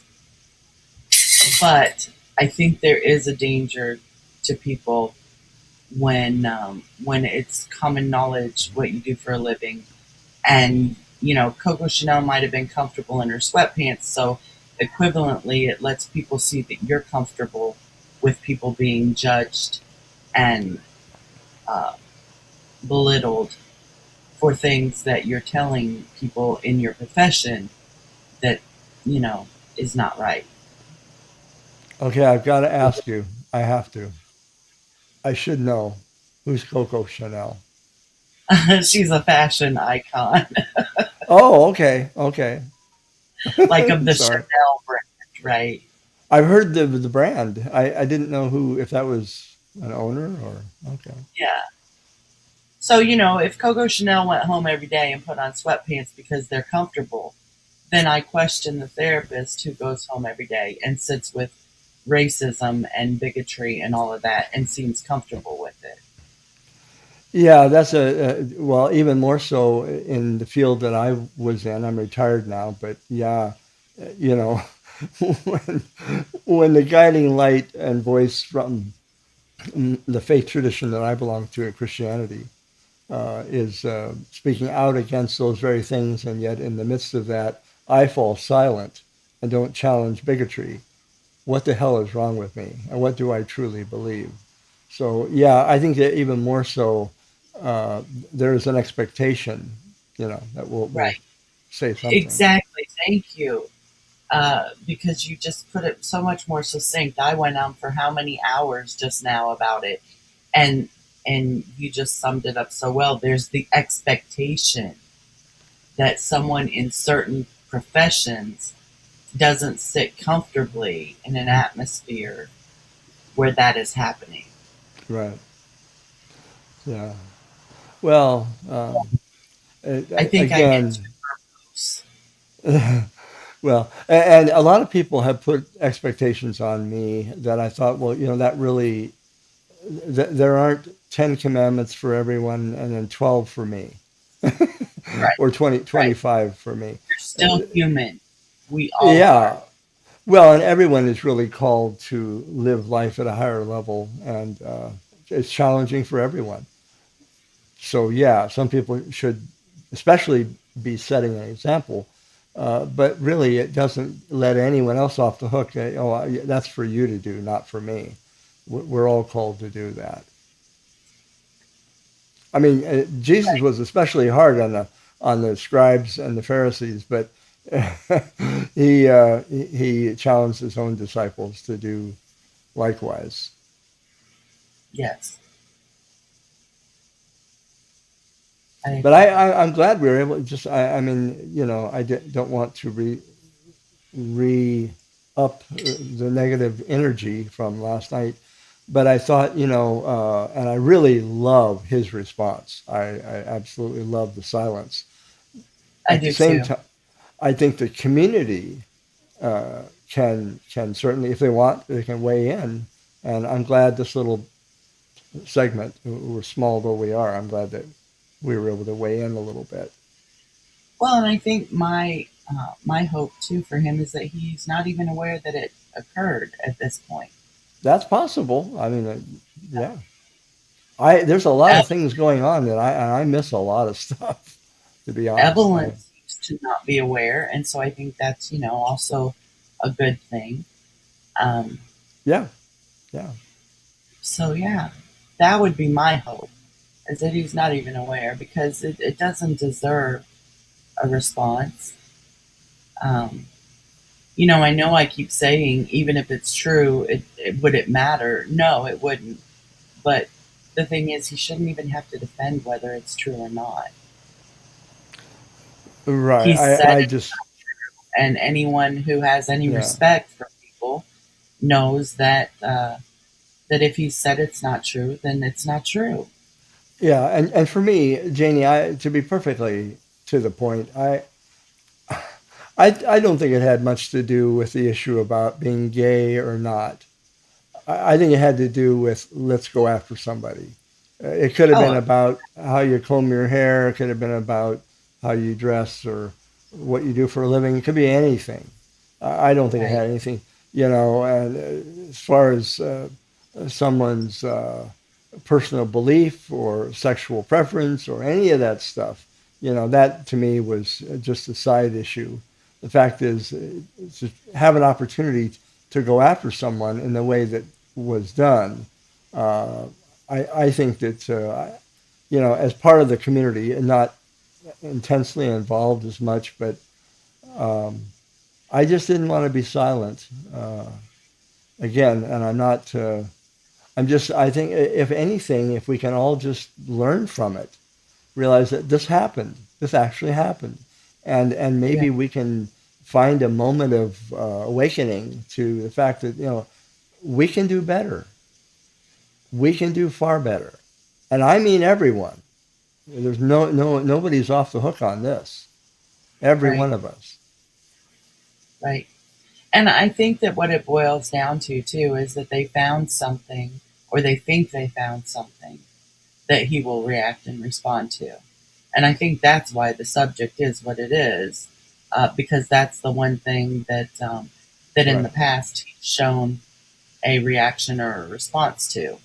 right, So they're hoping that it'll do the same thing, and I'm hoping that it won't. I'm hoping it never even gets mentioned. right, So right. Yeah, I think it speaks loudly when you have the confidence in who you are to simply say, no, that's not going to yank my chain.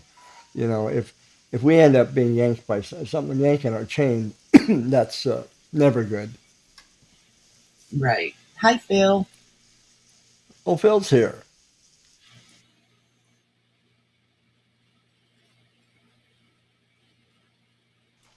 Phil, welcome. Good to see you.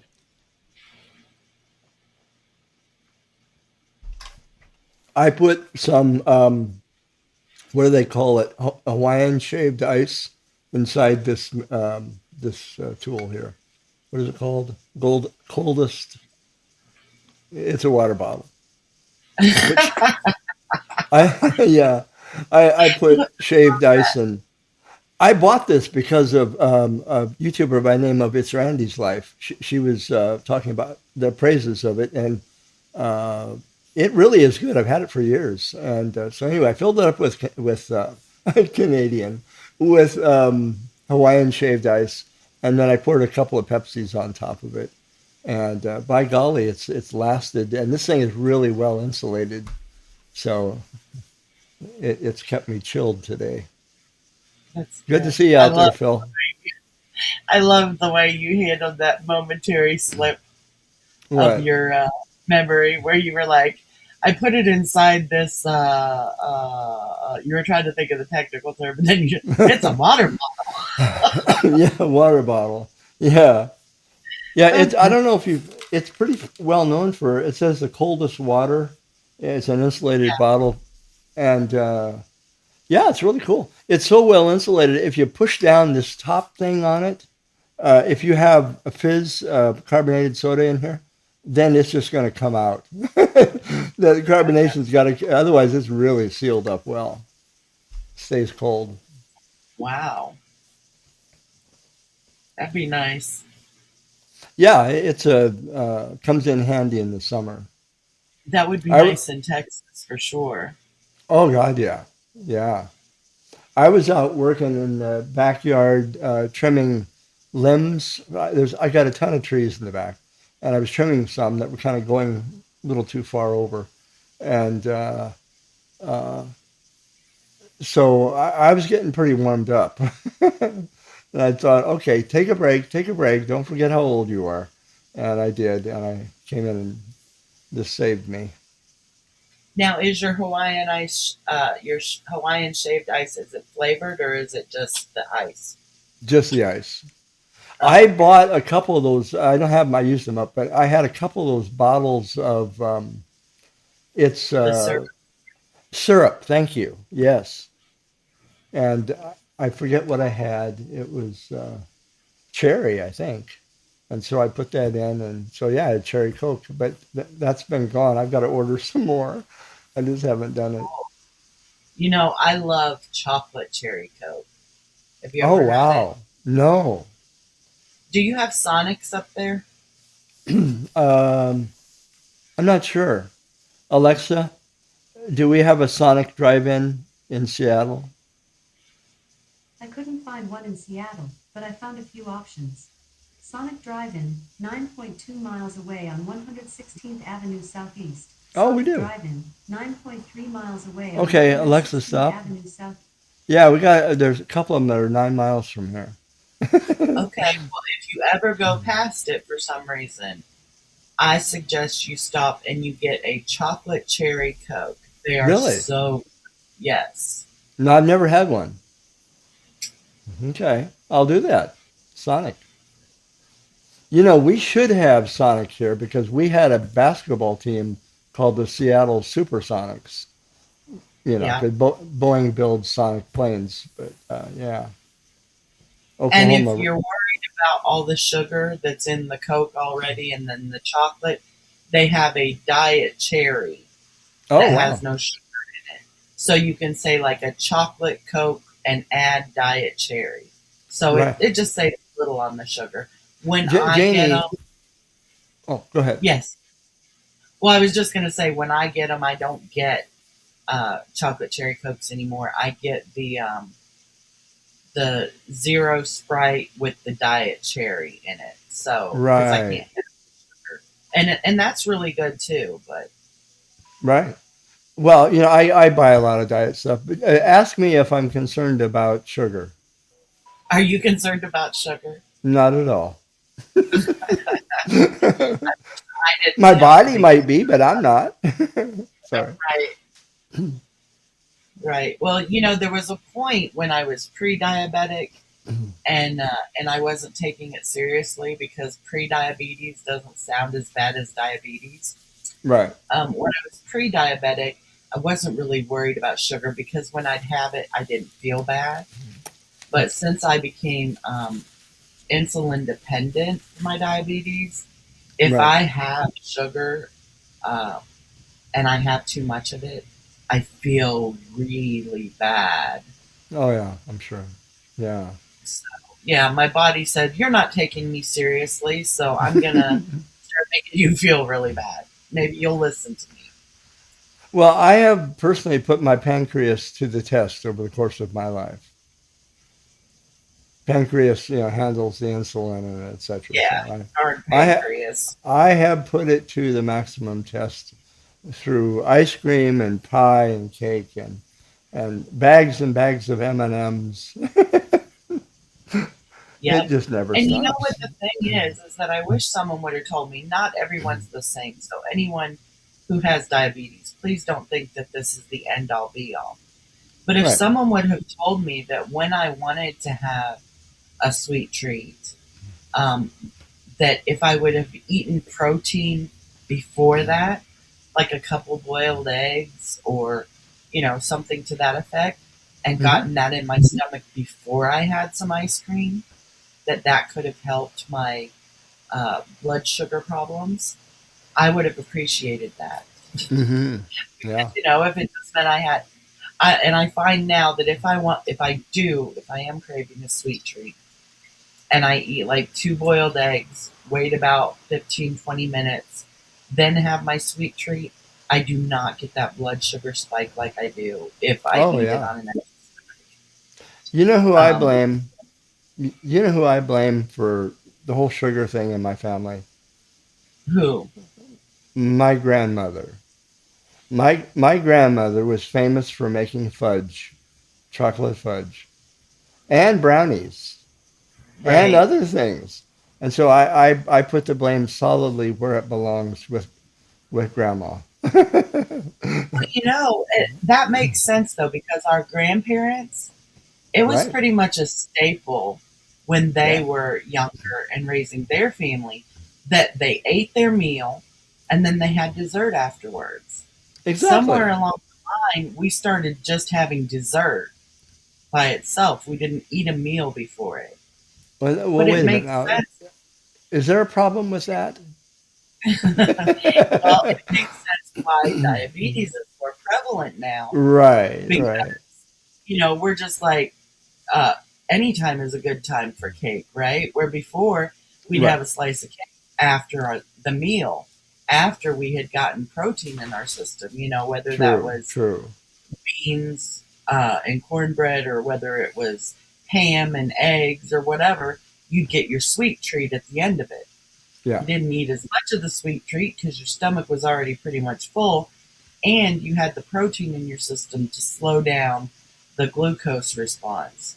right. So maybe that's it. Our grandparents were doing something right, and now we're just like, you know what? I'm just going straight to the cake, and I'm hungry, so I'm going to eat three pieces instead of one. And there's no protein to slow down this rush of sugar into my Right. body. Well, so, it is a serious thing for a lot of people who are dealing with, well, the diabetes and the like. But um, yeah, and I think today, back in Grandma's day, we had a root cellar. We churned our own ice cream. I mean, we did things. We ate probably far more healthy. Um, Right.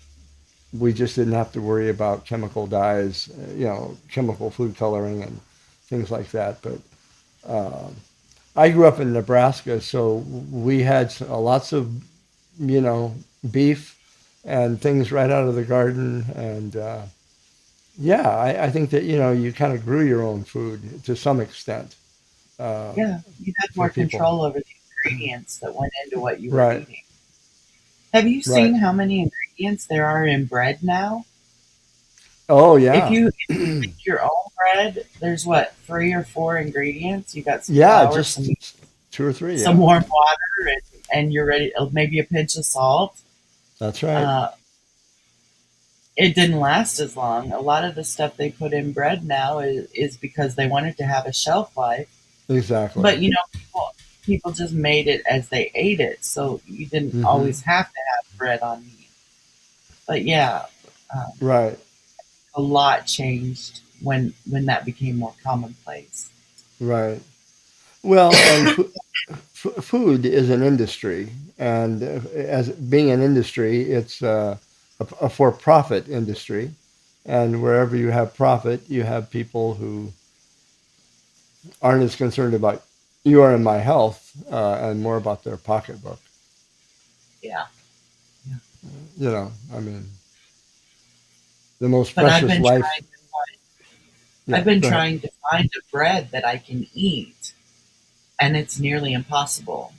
Oh, I think really? I might Okay. have to start making my own bread. Um, You should, or try it. Yeah. Do you have but a bread gosh, that's making machine, something or that I have to do. yeah? Well, No, I don't machine. one of our own is oh golly, I spoke too soon. Um, I should have been thinking about her name. Right now, I'm grasping. But has a channel, a member of our own community, and she has wonderful recipes. And she would be someone that I think might have just the perfect thing for you in terms of making your own bread. Okay. Golly, wish I could think of her name. Doggone it. It'll come to me. I'll stop thinking about it. Well, I have tried making like the equivalent of bread using cottage cheese, and it wasn't that bad, but it wasn't bread. I've Hmm. also tried it Hmm. using avocado and egg, Oh, making like wraps for burritos or sandwiches um, out of avocado and eggs, and it wasn't bad. But again, it wasn't a tortilla, and it wasn't bread. right, right. You know, I when I want bread, I want something that's reminiscent of bread.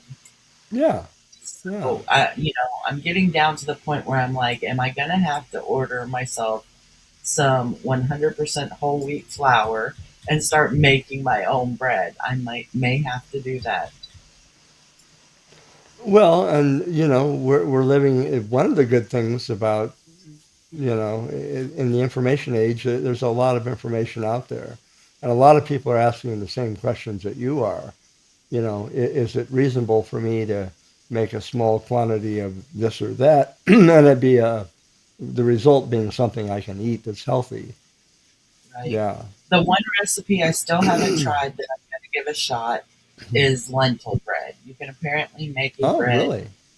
out of soaking lentils and then blending them up and putting them in a bread pan with something. I forget what the recipe is.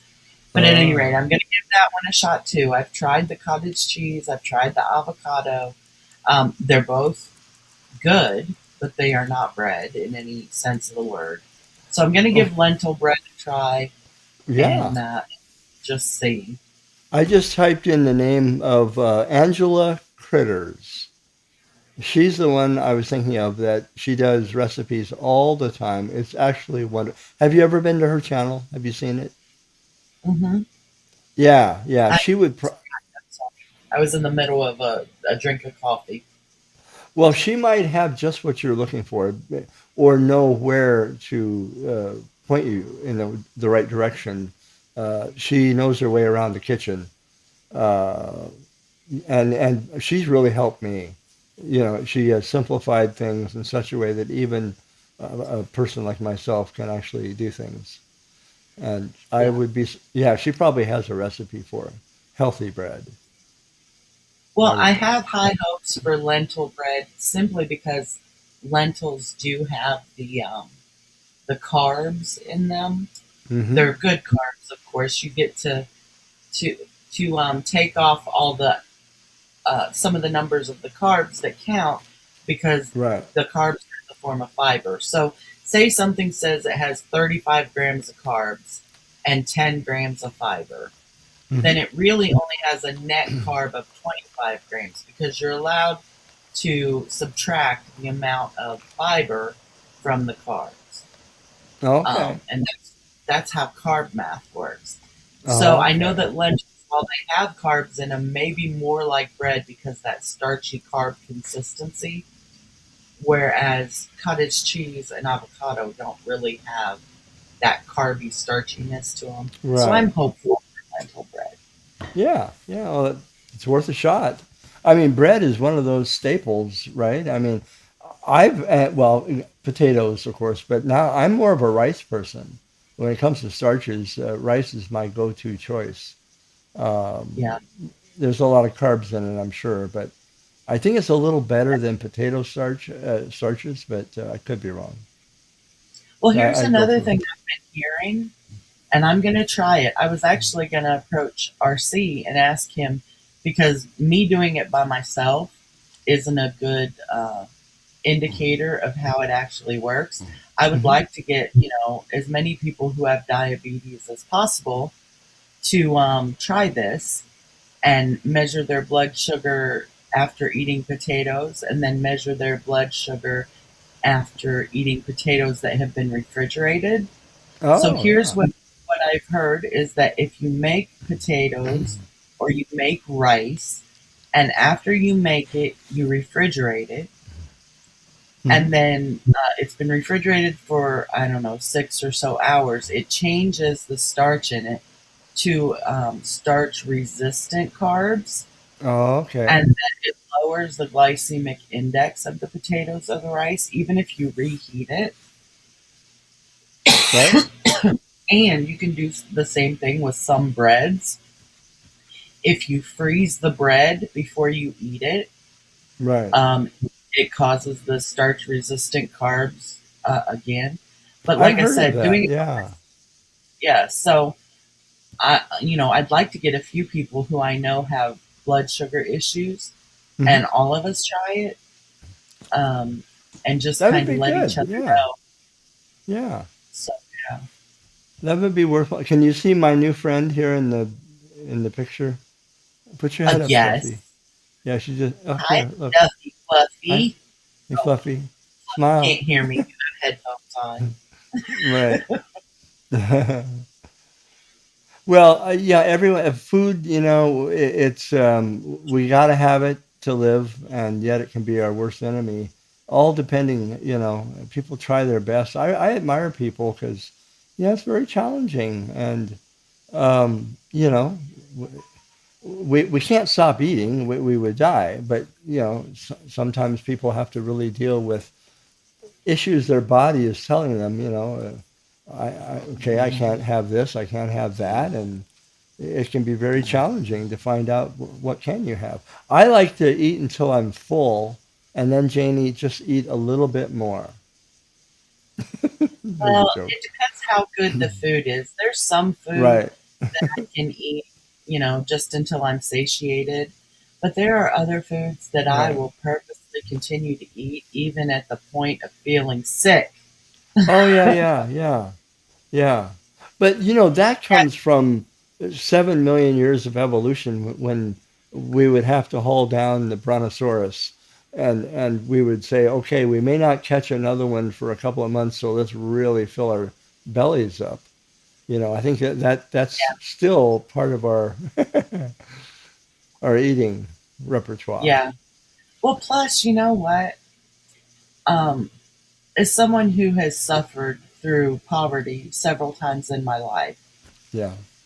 uh, the one thing that was a constant, even in poverty, was if you had a food that was really good, um, Hmm. you could comfort yourself with it.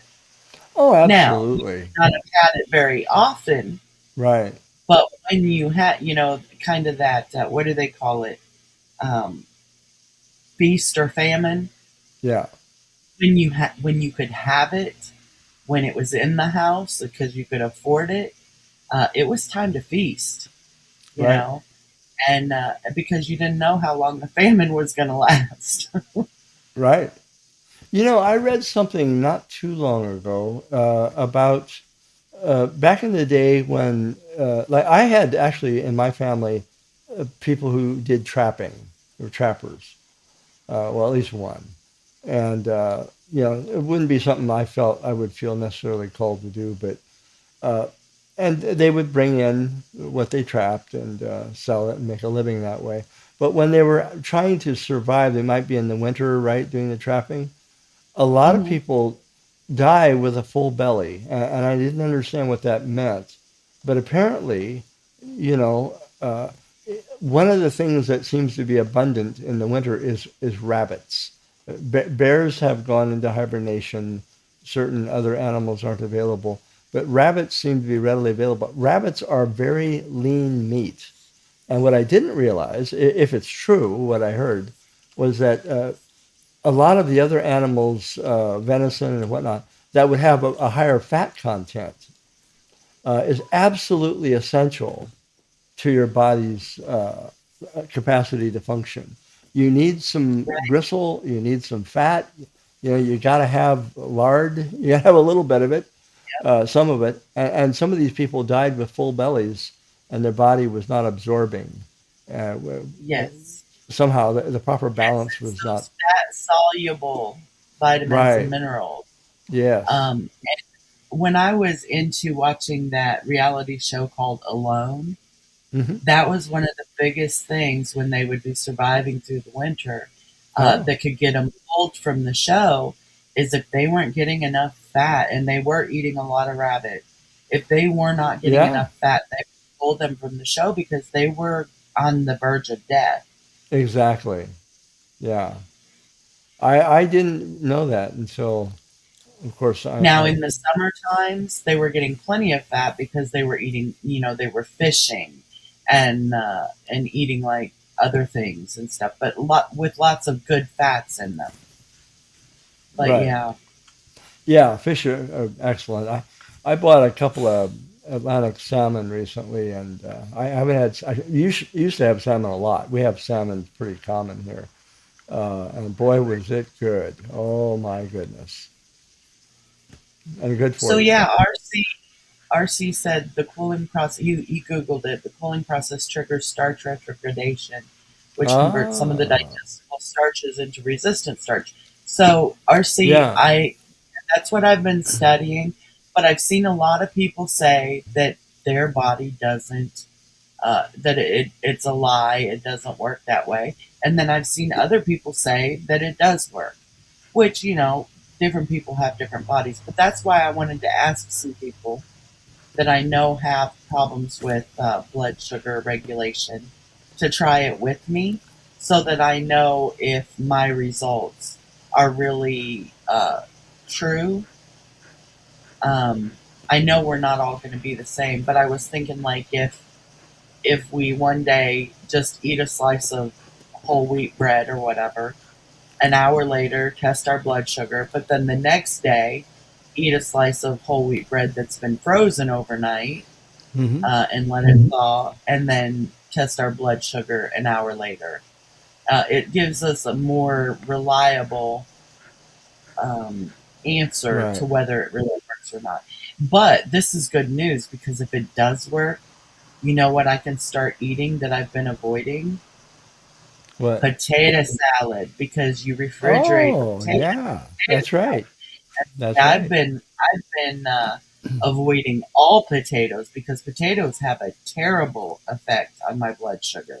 Oh yeah, But if yeah, I can safely eat a little bit of potato salad, my life will change in ways I couldn't even imagine. yeah. Well, check also with Angela Critters. She has a recipe. I tried it. It's really good with potato salad. And Right. yeah, I mean, that's fine tuning food for, yeah, as we get older, sometimes we have to be more concerned about, the calorie intake, certainly the carbohydrate intake, all of the rest. Yeah. Yeah. Wouldn't rice be a little bit less, more carbon resistant to than potatoes for the starch or not? I don't know. No, actually, for me, rice is even worse than Oh, potatoes. is it But really? for me, now Oh, some people wow. have that reaction. Oh, Of gee. course, long grain brown rice or wild rice has less of an effect, but white rice for me Yeah. is off the charts with my sugar levels. Um, I do allow myself every now and then a little wild rice, but who really gets into Right. eating wild rice? I put it in soup sometimes. That's about I it. buy Mahatma, like the Mahatma rice, and Yeah. always done well with it. It's not the instant 5 minute. You have to cook it, but kind of got it Well, down see, to a they fine art. claim Compline does not reactivate the starch. Once the starch has been Mm, changed through refrigeration or freezing, right. that reheating it is fine. That's good. That's what they claim, but we'd have to test that too, I guess. Right. I would think somebody's done all this, that we would be able to find that information, you know. Well, there is. That's what I've been going through is the research on it, and the research Yeah. shows that it's that way. But Is then it? there are doctors who are saying no, a potato is a potato, I, regardless. I don't think If a that's potato right. spikes your blood, yes, see, that's why I want to try it. But I want to Yeah, get several exactly. people to try it so that I get the definitive. Right. I know it won't work for everyone. Not everyone reacts the same, Right. but I kind of want a definitive. Is this good advice or is this just Yeah. another Yeah. thing, that we hope will work and it doesn't? Right. Yeah. But Like yeah, there are. Conklin says, I believe Google over a doctor. Yeah, and I would agree with you there, Conklin. I mean, they're not really. I don't think, from what I've heard, that people that get medical degrees are really experts in nutrition anyway. Seems to be Right. something that's left out, surprisingly. Yeah. Well, and how long were doctors telling us that weight loss was solely energy in versus energy out? And that is so not Yeah, true. that's so not true. That's I right. was actually malnourished and I was still overweight. So, Yeah, you know, I yeah, had doctors telling me, you know, it doesn't matter if you eat candy all day, as long as you don't go over 2,000 calories a day. I don't care what you do. Well, how that's not the way it works. no, I was suffering no, from malnutrition yeah, and I was still overweight. And so many people think that being overweight means, hey, you could go for a month without eating and you'll be fine. No, it's not true. no, it's not true. No. And that's Um, why people say that, well, they couldn't need food stamps. Look how big they are. They can be that big and need food stamps because they aren't getting quality food. They're malnourished. well, in fact, I think maybe just the reality of being obese in a situation with obesity is probably a sign of malnutrition. It You know, you is. you have a hunger for an excessive amount of food, but you're not getting what you really need. I wanted to Yeah, just you're not acknowledge, nutrients, and that causes cravings and what needing to fill more with junk because that's all you can right, afford. exactly. Darnell's heading off. She says it's been a great stream. Thank you. It's been made great with you being with us. Thank you, Darnell. But I Have a had good a doctor evening. actually. I had a Mhm. doctor tell me, and these were his. I quote him 100%. I went in and I was having trouble losing weight, and I had put on like 80 pounds Mhm. when I was put on a medication for my bipolar disorder. It was very distressing to me. I put it on very quickly and I could not get it off. And the doctor, word for word, said to me, I don't care if you drink Mountain Dew and eat Snickers bars all day, just don't go over 1,200 calories. Right. And I left there feeling like the most worthless person to Sure. have ever lived Sure. Right. because it was put as some failing on me. And then to find out that I was actually suffering from malnutrition at that time. Yeah. And that Exactly. was my advice from a professional. Yeah. Well, that's what I was mentioning earlier. If you don't have the right balance of fats and so on in your diet, you know, you're not going to get the body can't absorb the nutrition it needs if you don't have that proper balance. Yeah. Yeah. Good night, Darnell. Great having you with us. We're very happy that you were here. Good night, Darnell. Good night, RC. Well, you know what else is bipolar, Janie? What's that? The What's that? Earth. The Earth is I bipolar. know. It is, isn't Yeah. it? Yes, it is. We have a North Pole and a South Pole. We do. And Yeah. apparently I have a North Pole and a South Pole too. I've been diagnosed with it. Well, you know, it's better to have more than not enough. Well, and the medication for having a North Pole and the South Pole made my equator expand. Your equator. You know, that's a wonderful analogy, the way you're bringing in the Earth to, Yeah, yeah, to reflect the human condition. That's that's really excellent. I I was like that. stressed by the filling out of the equator area.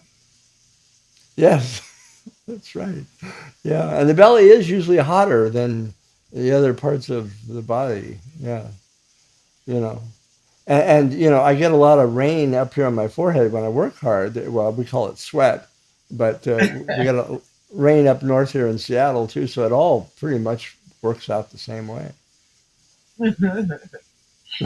I will quit RC, yes. Quit And hugging I did bears. I did not know that you're more likely to get attacked by a bear on Earth than any other planet. Who would have thought? That's right. Yeah, barely. Yeah. Barely. I barely hugged that bear. Well, you know what they say, the color of the bear. If it's black, fight back. Yeah. If If it's if black, it's attack. If it's brown, lie down. And if it's white, say your prayers. You're going yeah, to hell. well, if it's white, good night. Yeah. You're done. You're going to be inside the belly of the white bear in a few minutes. Yeah, because polar bears are actually one of the only animals that Yeah, just want to yeah, kill you. They yeah. want to kill you. It's not about defense. It's No, not about being hungry for you. It's not about right. survival of any kind. It is just strictly about they want you dead. Yeah, I think there's a reason. I think it goes back to an old, ancient story that had to do with maybe the Inuit tribes, or some Eskimo tribe. I really think it's somebody up there pissed off a bunch of those white polar bears, and they have Yeah. never forgotten it. And so when they see a No. human, they go, Exactly. mm-hmm, dinner, human dinner. No, they Yeah. won't even eat you. They'll just leave you laying there. They're like, yeah, that meat's worth it. I'm not hungry enough to eat that bag of bones. I'm telling That's right. you. But But yeah, did they use a lot of polar bear furs for staying warm and polar bear fat for fuel right, and stuff, yeah. and Oh, whale if you ever fat. watch Whale a, is a personal that's thing, but right, whale fat. Yeah. If you ever watch a documentary on, the Eskimo people and how they build an igloo and how they survive in weather that is unthinkable, it's fascinating. it is. Absolutely. I have Yeah. watched that. And I remember from growing up in Iowa when we would have the big snowstorms and the snow plows would clear a Hmm. big parking lot and push it all to the side. We would dig holes and make tunnels through the snow. And you'd be surprised how warm it is inside Right. of the snow. I mean, as long as the snow is not like packed tight around you, Right. um, it can get Well, really warm inside a snow fort. yeah, the igloo, this was interesting to me. They actually can't keep the air temperature inside an igloo above freezing, or it starts to melt, which makes Yes. sense, obviously. Yes. But they don't want it to melt, obviously. But what they do is their bodies have adapted. Even I think the blood thickens a bit, but they have adorned themselves with animal clothing that absolutely keeps the body heat in, and their sleeping arrangement and everything they do allows them to stay far warmer than the actual air temperature inside the igloo. But it's Yeah. not cold enough to really cause harm because of how they handle it. But what, yeah, it's just an amazing thing. Humans are capable, a very capable species when they need to be. Yeah, yeah, I think so. We've lost a lot of the art of, you know, being able to. Survival. Well, yeah, and we go off in our Kias or our Toyotas. The covered wagon generation, the real starters in this country, went west, and they knew how to begin with a few fallen trees and build a cabin and make it bigger each year, and if they lived, you know, they would do well, and they would have a root cellar, and they would plant their own. I mean, yeah, they knew how to do it, and I don't think we do. They knew how to preserve food, whether it's with salt. They knew how to do canning. They absolutely knew how to survive in very harsh climate. Yep. I know Yeah. how to survive. What, I don't think I would make it through a season like that. Janie? I mean, I think over time, if I Right. made it through the first couple days, I'd get better at it. but I Right. still think it would end with my demise for sure. Well, yeah, we're a different generation, but people in Seattle, they say, well, how long would we last if they closed all of McDonald's and Dick's Drive-In? So Dick's Drive-In's a very popular family drive-in up here. How long? Well, it would be a rough go. We might make it for a while. Give us 6 months, and then we're just going to collapse. We got to have our the availability of comfort food that somebody else went through the trouble of making. Well, they brought it in on trucks that were refrigerated, and we hope, and they just thawed it out. But yeah, it's a whole different ballgame today. I think most people would be ill prepared to, know how to make their own clothing, how to build a structure to survive. There was a story of a guy that made now I think it was in Alaska, a log cabin, and he wasn't young. I think he was in his 50s when he did it, and he stayed up there for, I don't know if it was going on 10 years or so. Pretty well known. I think the cabin is still there. Um, but what an austere life. I think the only thing is they brought some things in by um, a float plane or something once or twice a year. It wasn't much, like spices or something. But other than that, he lived off the land and, what he planted. I have a very romanticized view of that kind of living. Hmm. Like, um, I think it would be wonderful, right?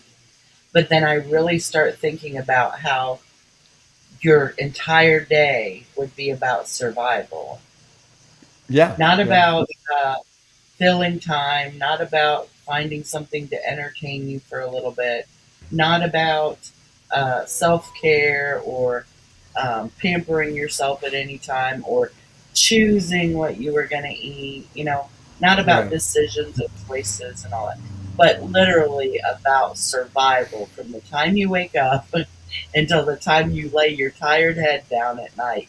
And even when you lay your head down at night, it's still about survival, you know? Well, yeah, I think there's truth in that. Only lived to be 30 years old. They were stressed out. Well, yeah, I think that one of the bigger pieces it might have been true for me, but for probably a lot of them was how to deal with their aloneness. Uh, Yeah, I mean, being so I'm not. Well, I'm not saying they had lots of time to kill, but I think at the same time, that ever-present question is the silence of the environment in which you find yourself, and you're all alone. He was completely isolated, and animals would be, you hear a bird chirp. I'm sure that would be a friendly sort of. But yeah, humans are not necessarily. We weren't carved out to be isolated individuals. Very few animals are. We get our start with a family of sorts, and until we're big enough to make our own family. But living out there like right. a hermit, yeah, I think that would have been. Uh, I mean, it's one thing if we did it today and we bring out our our videos on video files, and we have some electricity, we have a generator, whatever, or solar on the, we'd probably say, okay, well, I got some humanity out here, some substitute for, and I don't. I think even that would make it tough for a lot of people. We want real flesh and blood people. Well, I never noticed how, or I never notice how quiet it is until the electricity goes off. Because even Oh if I have yeah, nothing playing in my house, like no TV, no radio, no computer, no cell phone, no fan, whatever, even if everything's turned off, there is still what we don't realize, that hum of electricity. We don't right, even notice it until the electricity goes out. And that right. kind of silence is deafening. Yeah, And so that's what do you when. think? Before electricity, when the sun went down, can you imagine that kind of silence all Oh through yeah, the night? yeah. Well, I think your ears tune into what's always been there, and that's nature has its own sound. I think that we would probably be more attuned to that, which may not be a bad substitute for some of the rest. It would be an adjustment, that's for sure. I think first thing that I would notice is because I deal with tendonitis, right? You get that. A lot of people Right, do. No big right. deal, but some people it drives them crazy. I don't even think of it. But when I do think of it and I'm aware of it, or sometimes it just seems louder than other times, all I have to do is turn on some music. And then I either forget about it or it overwhelms the other sounds. But yeah, if you lost all that, then you're going to crack open the window and say, somebody talk to me, you know? Yeah, something happened to make some noise. I think that's why they always kept a fire going because at least the sound of the That's fire true. crackling was That's a good noise. point. Yeah. Well, and if you're cooking food, there are sounds that come from, you might be chopping firewood, whatever it might be. Yeah. There's some sounds that we're going to have. If we're working, we're making noise of some sort,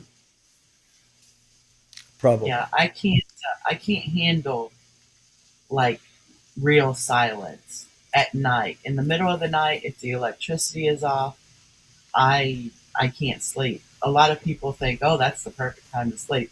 If it's silent, like true silence, I Hmm. cannot sleep. Yeah, well, they have a lot of those programs. I don't know if you have Alexa or some of those other ones, but um, sometimes I trigger it all by myself without even, I do and too. yeah, and they start playing this stuff, and I don't have a trouble with that. What puts me to sleep is my mind wanders, and I might be Right. thinking about if I want to get to sleep or I need to get to sleep for whatever reason, then I can do uh, certain things that I'm familiar with that help my mind to relax and kind of go into a contemplative moment and the REM area. Right. It helps me. I listen to people tell horror stories while I'm going to sleep. Oh, gee, The people who tell the horror stories on YouTube, I put that on do you because really? Okay. I don't know why it calms me. Oh, Uh, good. Part of it I know are their voices. You know, they use the low, soft voices or whatever. But I think Yeah. also that there's some sick part of me that if I'm hearing a horror story, it's familiar to me. The horror is, and it must Yeah. relax me. Yeah. Which is, like I said, that's got to be part of my own sickness of some sort. But there are some Well, nights when music will help, and then there right. are other nights where I literally pray myself to sleep, Oh, and I think that's because it kind of gets to be like meditation. But I always right. feel bad when I'm praying and I fall asleep mid prayer. I Hmm. feel bad when I wake up in the morning because I'm like, you know what? I didn't finish it. But I think maybe that was God's plan. He's like, it's okay. You Right. know, we got you settled Exactly. in tonight. Well, and keep in mind that prayer for children is to chatter, to talk to God, and prayer for adults is to listen. So Right. if you're not saying anything, that's the best form of prayer because then you're hearing, you're listening. That's what I do at night. I just start to my mind is playing a recording of things that perhaps are in the front of my mind to begin with when I first hit the sack, and then a whole other thing starts to kick in, and it's more like I don't know, a fantasy movie or something, and I I do could that be, too sometimes. yeah. I think I'm out in the wilderness somewhere, nature, it's be it waterfalls and things like that, and before I know it, I mean I'm asleep pretty fast. Yeah. Yep. I do. I can do that sometimes. It really just depends on my ability to um, shoot, what's the word? I have ADHD, so my ability Oh, to focus. right. If I'm having a good day and I can focus, I can really get into that, and that's Hmm. helpful, you know. Hmm. But Yeah. if I'm having a bad day, uh, I'll start out with, okay, imagining that I'm laying on the beach and the sun is warming my skin and the breeze is blowing across me. And then, oh, did I turn off the oven? Shoot, tomorrow I need to call so and so and do this and do that. So if I'm Right. having a bad ADHD day and I can't focus really well, before you know it, I'm into all my worries again, and Right. it doesn't work. So. Right. Right. Well, and as you know, there are different things we can do to try to alleviate some of that. Some of it's within our reach. I mean, we still will have ADHD or whatever it is, but to be able to. I mean, I had to learn some of the contemplative practices of the Carmelites, and when I was in formation, and it's kind of helped, in a way, because you become able to control the mind a little bit more. And in fact, in a situation where you might be under stress, or you might be YouTube, where people are sometimes not very nice, and putting things back in their proper perspective. Uh, Right. if you have if you have some of that skill set, and we can all learn it, it'll serve you well.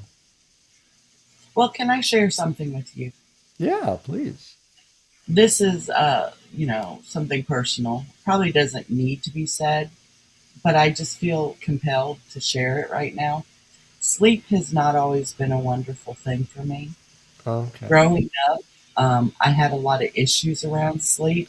Okay. Um, as I'm older now, I see how it affects me still.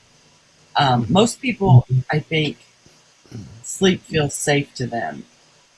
Well, maybe I shouldn't say most people, but some people, Hmm. and it's a wonderful thing. My experiences were not that when I was growing up. I used to get in trouble and get awakened for how I was sleeping, um, or belittled for how I was sleeping. Oh dear. I'm sorry, I'm having.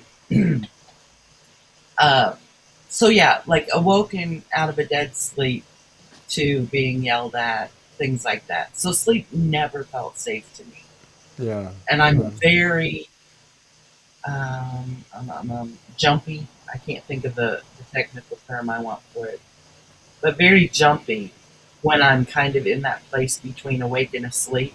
Hmm. Any noise or like Luke scares the crap out of me all the time.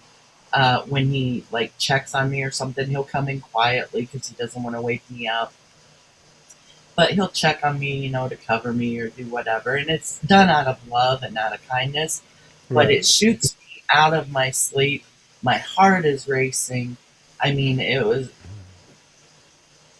I really admire people, or I don't know if admire is the right word, who find calm in sleep, but it's not that for me. So it's Right. difficult for me to sleep. Sometimes it can take, 3 hours for me to actually finally fall asleep. Wow. But I have been able during the day, and this may be why I take so many naps. I usually take a nap every single day. During the Right. day, sleep feels safe to me because during the day, it's like I know that other people are awake and they've got this, Right. so can I can sleep. When you sleep or when you take naps, do you have a rough timetable? How long are you asleep? Usually, my naps kind of turn into mini sleeps. Hmm. Most people, Hmm. when they're talking about a nap, they talk about like 20 to 90 minutes. My naps Right. are usually 2 to 3 hours. Okay. You know, they're You pretty know, good sleep. that makes sense to me. I what I've read is 90 minutes is at least the minimum for where you have a complete sleep cycle Yeah, that takes. 90 minutes is a sleep cycle. Yes. Yeah. So if you're going beyond that, then your body is going through the complete uh, rehabilitation, where the mind is being repaired, the mind is being renewed, and the rest of the body. And if you can add to that, yeah, you're getting some solid sleep there. So if you're not getting it, you know, right away, if your sleep is disturbed, and like you said, for that reason, then your napping is certainly helping you. Yeah. Yeah, definitely. I know a lot of people have made fun of me in the past or judged me because they're like, oh, all she ever does is takes naps. Yeah, that's generally what happens when you don't get sleep at night. But Exactly. I actually find a safe feeling in sleeping during the day, like I said, because I feel like someone else has the watch for me. Hmm. At night, I'm more on guard. I'm very jumpy, nervous. Um, you know, being Yeah. scared awake in the middle of a dark night, never knowing when that's coming or what to expect or whatever, Right. is it's traumatic over time. So, and for you, then it's been lifelong. That's not something that you've Yes, seen. yes, it was happening when I was a child, Has and it so has it lifted in any way and made not as intense, or has it been about the same? yeah, I would definitely say so. It's Okay. not as bad as it used to be, and I think Oh, more of good. that has to do with feeling secure in my environment. I didn't Right. have a lot of security growing up as far as what was going to happen from one minute to the next. Right. Um, Yeah. but yeah, actually being punished or belittled for how I slept and things,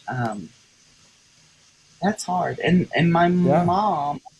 my mom, even when she was staying with us, would even do that when she was here and I was an adult. Wow. Well, and I was more you, able to defend myself and to say, right. it's not rational that you're telling me these things. I can't help what I do when I'm sleeping. I'm Well, asleep, you and know. right. And Janie, you're at your most vulnerable when you're sleeping. We're at our most vulnerable as human beings. Right. So when that vulnerability is betrayed, that's got to have some type of impact. Yeah. Where Oh, it you does. know, I can vouch for that.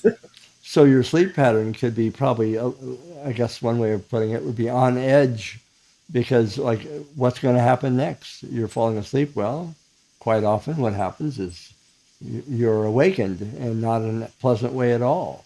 And to Yeah. anticipate that, it would be, yeah, pretty awful. Yeah. And what I was trying to say earlier was my startle response is very Mm. heightened when I'm falling asleep. Right, right. I'm sure. Anything, Right. if a cat jumps from its cat tree and hits the floor hard, my heart is racing. I'm sitting up. I'm freaking out. And it's things that most people don't think twice about. I'm sure, but my startle response is very exaggerated Mm. when I try to fall asleep. So, Yeah. Makes sense though, considering. and I Wow. think I've always been very messy with my bedroom, and I think that's why. Because Mm. it was kind of like a protection barrier I put around me. If I had toys and clothes and books scattered Right. all over the it was like hanging cans on a rope that would rattle Right. if someone Yeah. came in your space. Sure. Sure. So Well, if you I made had a, Legos all over the floor, yeah. I knew that anyone who walked in was gonna announce themselves. You had an obstacle course to protect. And That's I funny. feel much safer sleeping in a room that is messy than I do in a completely clean room. Right. with Of open course. space for walking and approaching my bed, Hmm. which is Yeah. odd for me because I like the rest of the house super, super, you know, organized or whatever. But Right. my room has always been that space where I'm just like, I can't relax in here without some kind of buffer between me and an approaching person in the night. Well, speaking of organized, I'm going to confess something to you. Of all the things to try to keep my life organized, the thing that I find the toughest to do, and it doesn't sound like it should be that tough, but I do not like vacuuming. Vacuuming. Oh, really?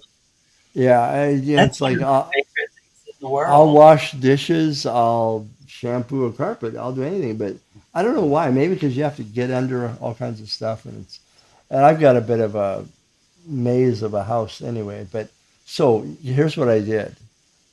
I had been thinking about getting one, but I finally researched and got a robot vacuum cleaner or whatever they're called. And Yeah, yeah. Roomba. yeah, it's not a Roomba, but it's something else. And I love it. I finally got it programmed, and it's a clever little thing. It's actually not so little, and it even mops. It'll wet mop. Wow. Yeah, I just use it upstairs. I haven't used it downstairs, but downstairs it's got carpet, and upstairs it's wood floors, so it's ideal for that. I think I've got some carpet up here, but Yeah. it's minimal, and it'll climb a couple of inches. If you have an obstacle like a carpet off from a wood Uh-huh. floor, it'll Yeah. go up a good 2 inches, I would say, and before it gets stuck. And yeah, so I'm just loving it, and I'm not seeing the dust bunnies as much. That's Um, good. yeah, I feel lazy doing it, but then like today I was outside cutting tree limbs, so See, I'm you not were all. getting two things done at once. Yeah, yeah, Efficiency. right, true. Um, the dog is still adapting. You know, like what the hell is this? Am I supposed to bite it or leave it alone, or is it going to attack me? The dog doesn't know what to make of it. Well, I Um, think my two favorite chores would be laundry and vacuuming. oh, really? And I think both Hmm. is because when you start out, things are flat and dirty, and when you finish, things are fluffy and clean. I I think love that's, laundry. Yeah, no problem doing that. yeah. I like vacuuming because I like seeing the lines in the carpet Oh, and okay. fluffing the carpet back up. Of course, a lot of places aren't carpeted anymore. We have a lot of hardwood floors. They're Yeah. not as much fun when I vacuum, but Right. I still do enjoy vacuuming. I think Oh, that's yeah. why I always enjoyed mowing too. Oh, It's the okay. same thing as with the vacuuming. You see the lines, and yeah, I miss mowing, but I know that physically in this Texas heat, I just cannot. Oh, well, does your grass even grow in the summer when it's that hot? Oh my gosh! For the first part of the summer, yes, it's crazy. We get Okay. one good rain, and the grass overnight shoots up about 6 inches. Oh my God, yeah. See, in the summer, But by this is. August, it's starting to die. Yeah.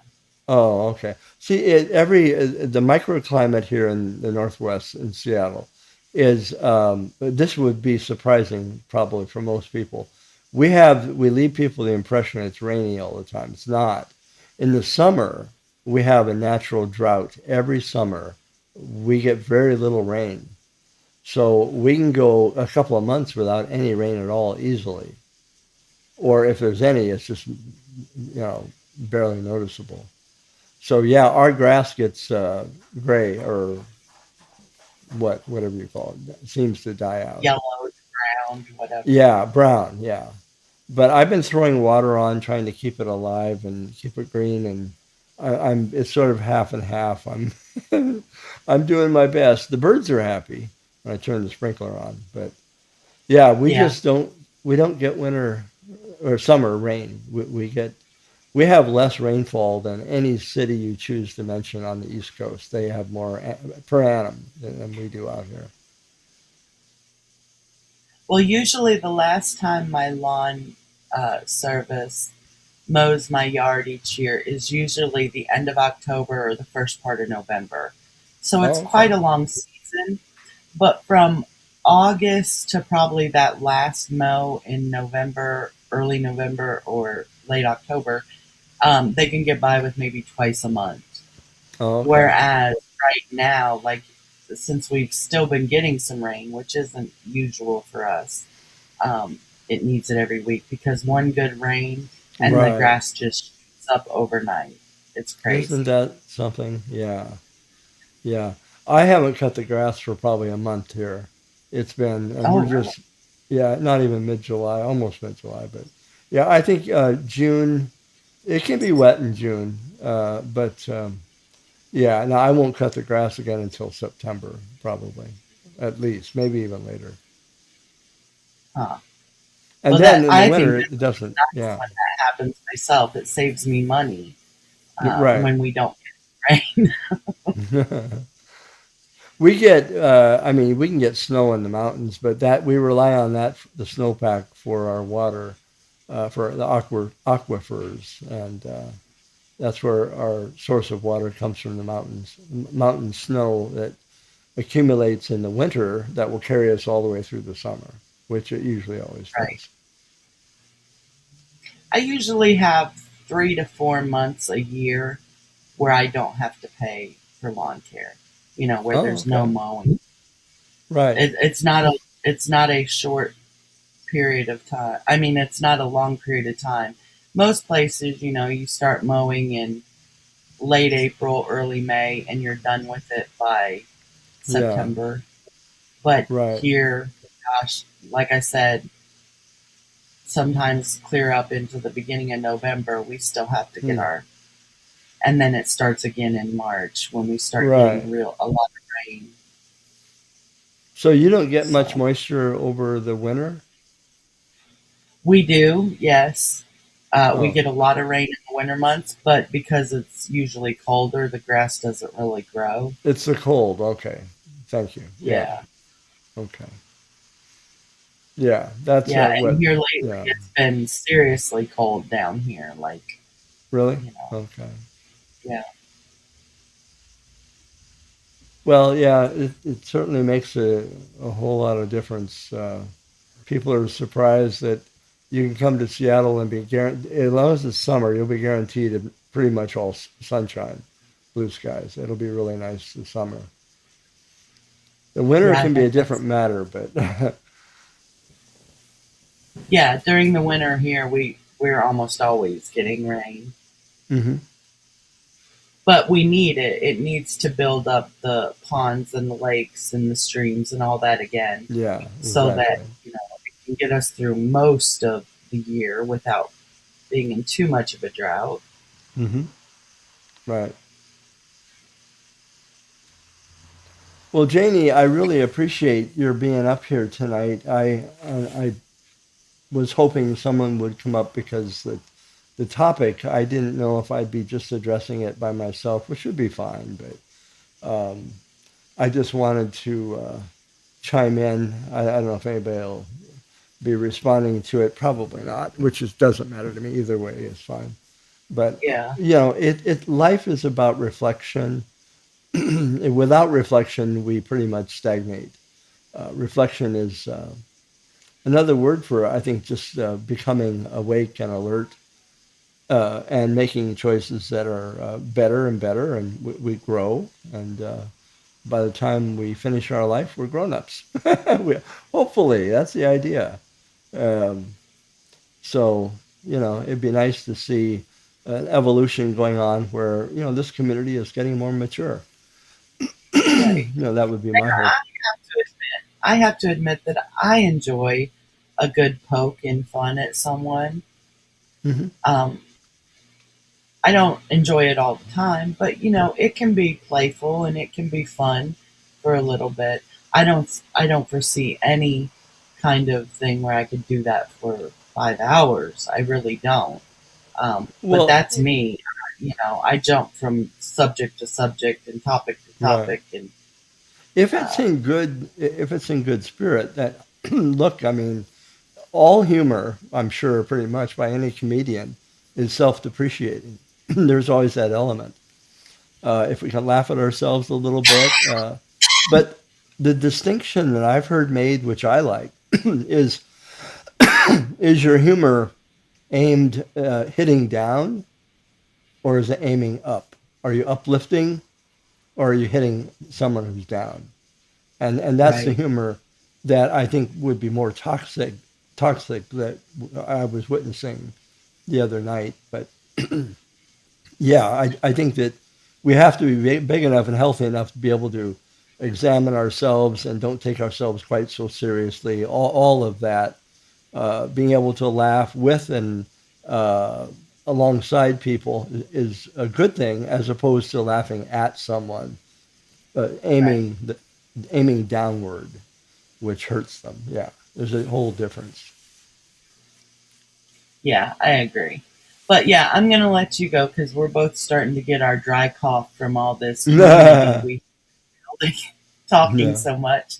But thank you for having me up. I always Oh, enjoy my Janie, conversation. it's great. Thank you for coming up. I always enjoy you. I'm glad Well, Evelyn I was able. always want to. I know the last couple of times you've had a panel or offered a panel. I haven't taken you up on it, and I've really felt like, gosh, I wish I could. But sometimes my house is just chaos, Oh, yeah, and yeah. I don't feel like I need to. I like Right. to be completely present when Yeah. I come up and have a conversation, and so Right. I'm the same way. Yeah. That's yeah, it. It's yeah. You put yourself into it. Well, and you always right. do, and I always enjoy what you have to say, and you're a wonderful asset to the community. So, As are you, my friend. well, that's very generous. Thank you. Thank you. Okay. Well, I'm gonna hop down. Thank you so much. I really do. Okay. I'm not trying to blow smoke here. I really do enjoy conversation with you. Oh, we have fun. Yeah, and I enjoy you having because your insights are wonderful, and it's the balance we need to strike, and you always help with that. So thank you, Jamie. You're welcome. I'll talk to you soon. Okay. Have a good Bye sleep. Bye bye. bye. Thank you. Bye bye. Bye. Well, I'm going to sign off with thank you all for being here. Yeah, I won't be able to remember everybody. Darnell and Conklin. Uh, let's see. See, I told you I couldn't remember everybody. Um, Evelyn was here. Phil dropped in. There's a couple people I saw they typed in here and I didn't see their message, and Ghost Art. I'm not sure who that is, as an art bell perhaps, but appreciate your being here. I'm just looking back, but missing someone, I'm sure, and I do apologize for that. And anybody who simply came in and listened, well, I'm glad you were here as well. So I'll just close out with a little music. It's kind of the same artist we started with. I can't think of her name, but she's got a very gentle voice, and I don't know. I just thought it would be a nice uh, song to close with. So I'll put her up on screen. It'd be better than having to look at me all night. Let's see if I can.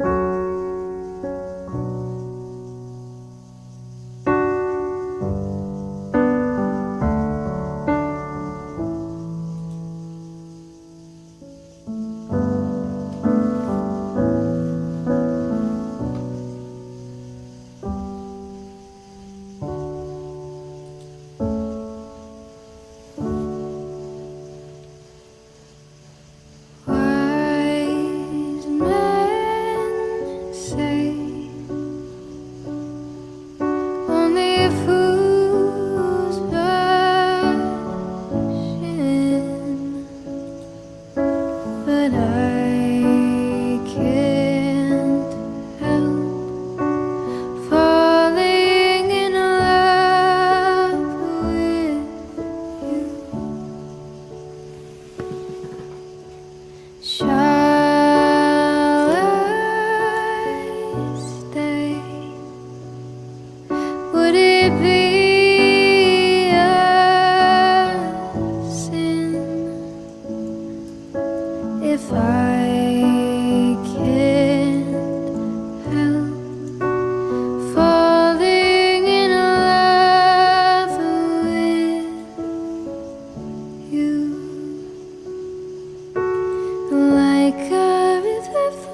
surely to the sea, darling, so it goes. Some things are meant to be. Take my hand, take my life too, for I can't help falling in love with you. Like a river flows surely to the sea, darling, so it goes. Some things are meant to be. Take my hand, take my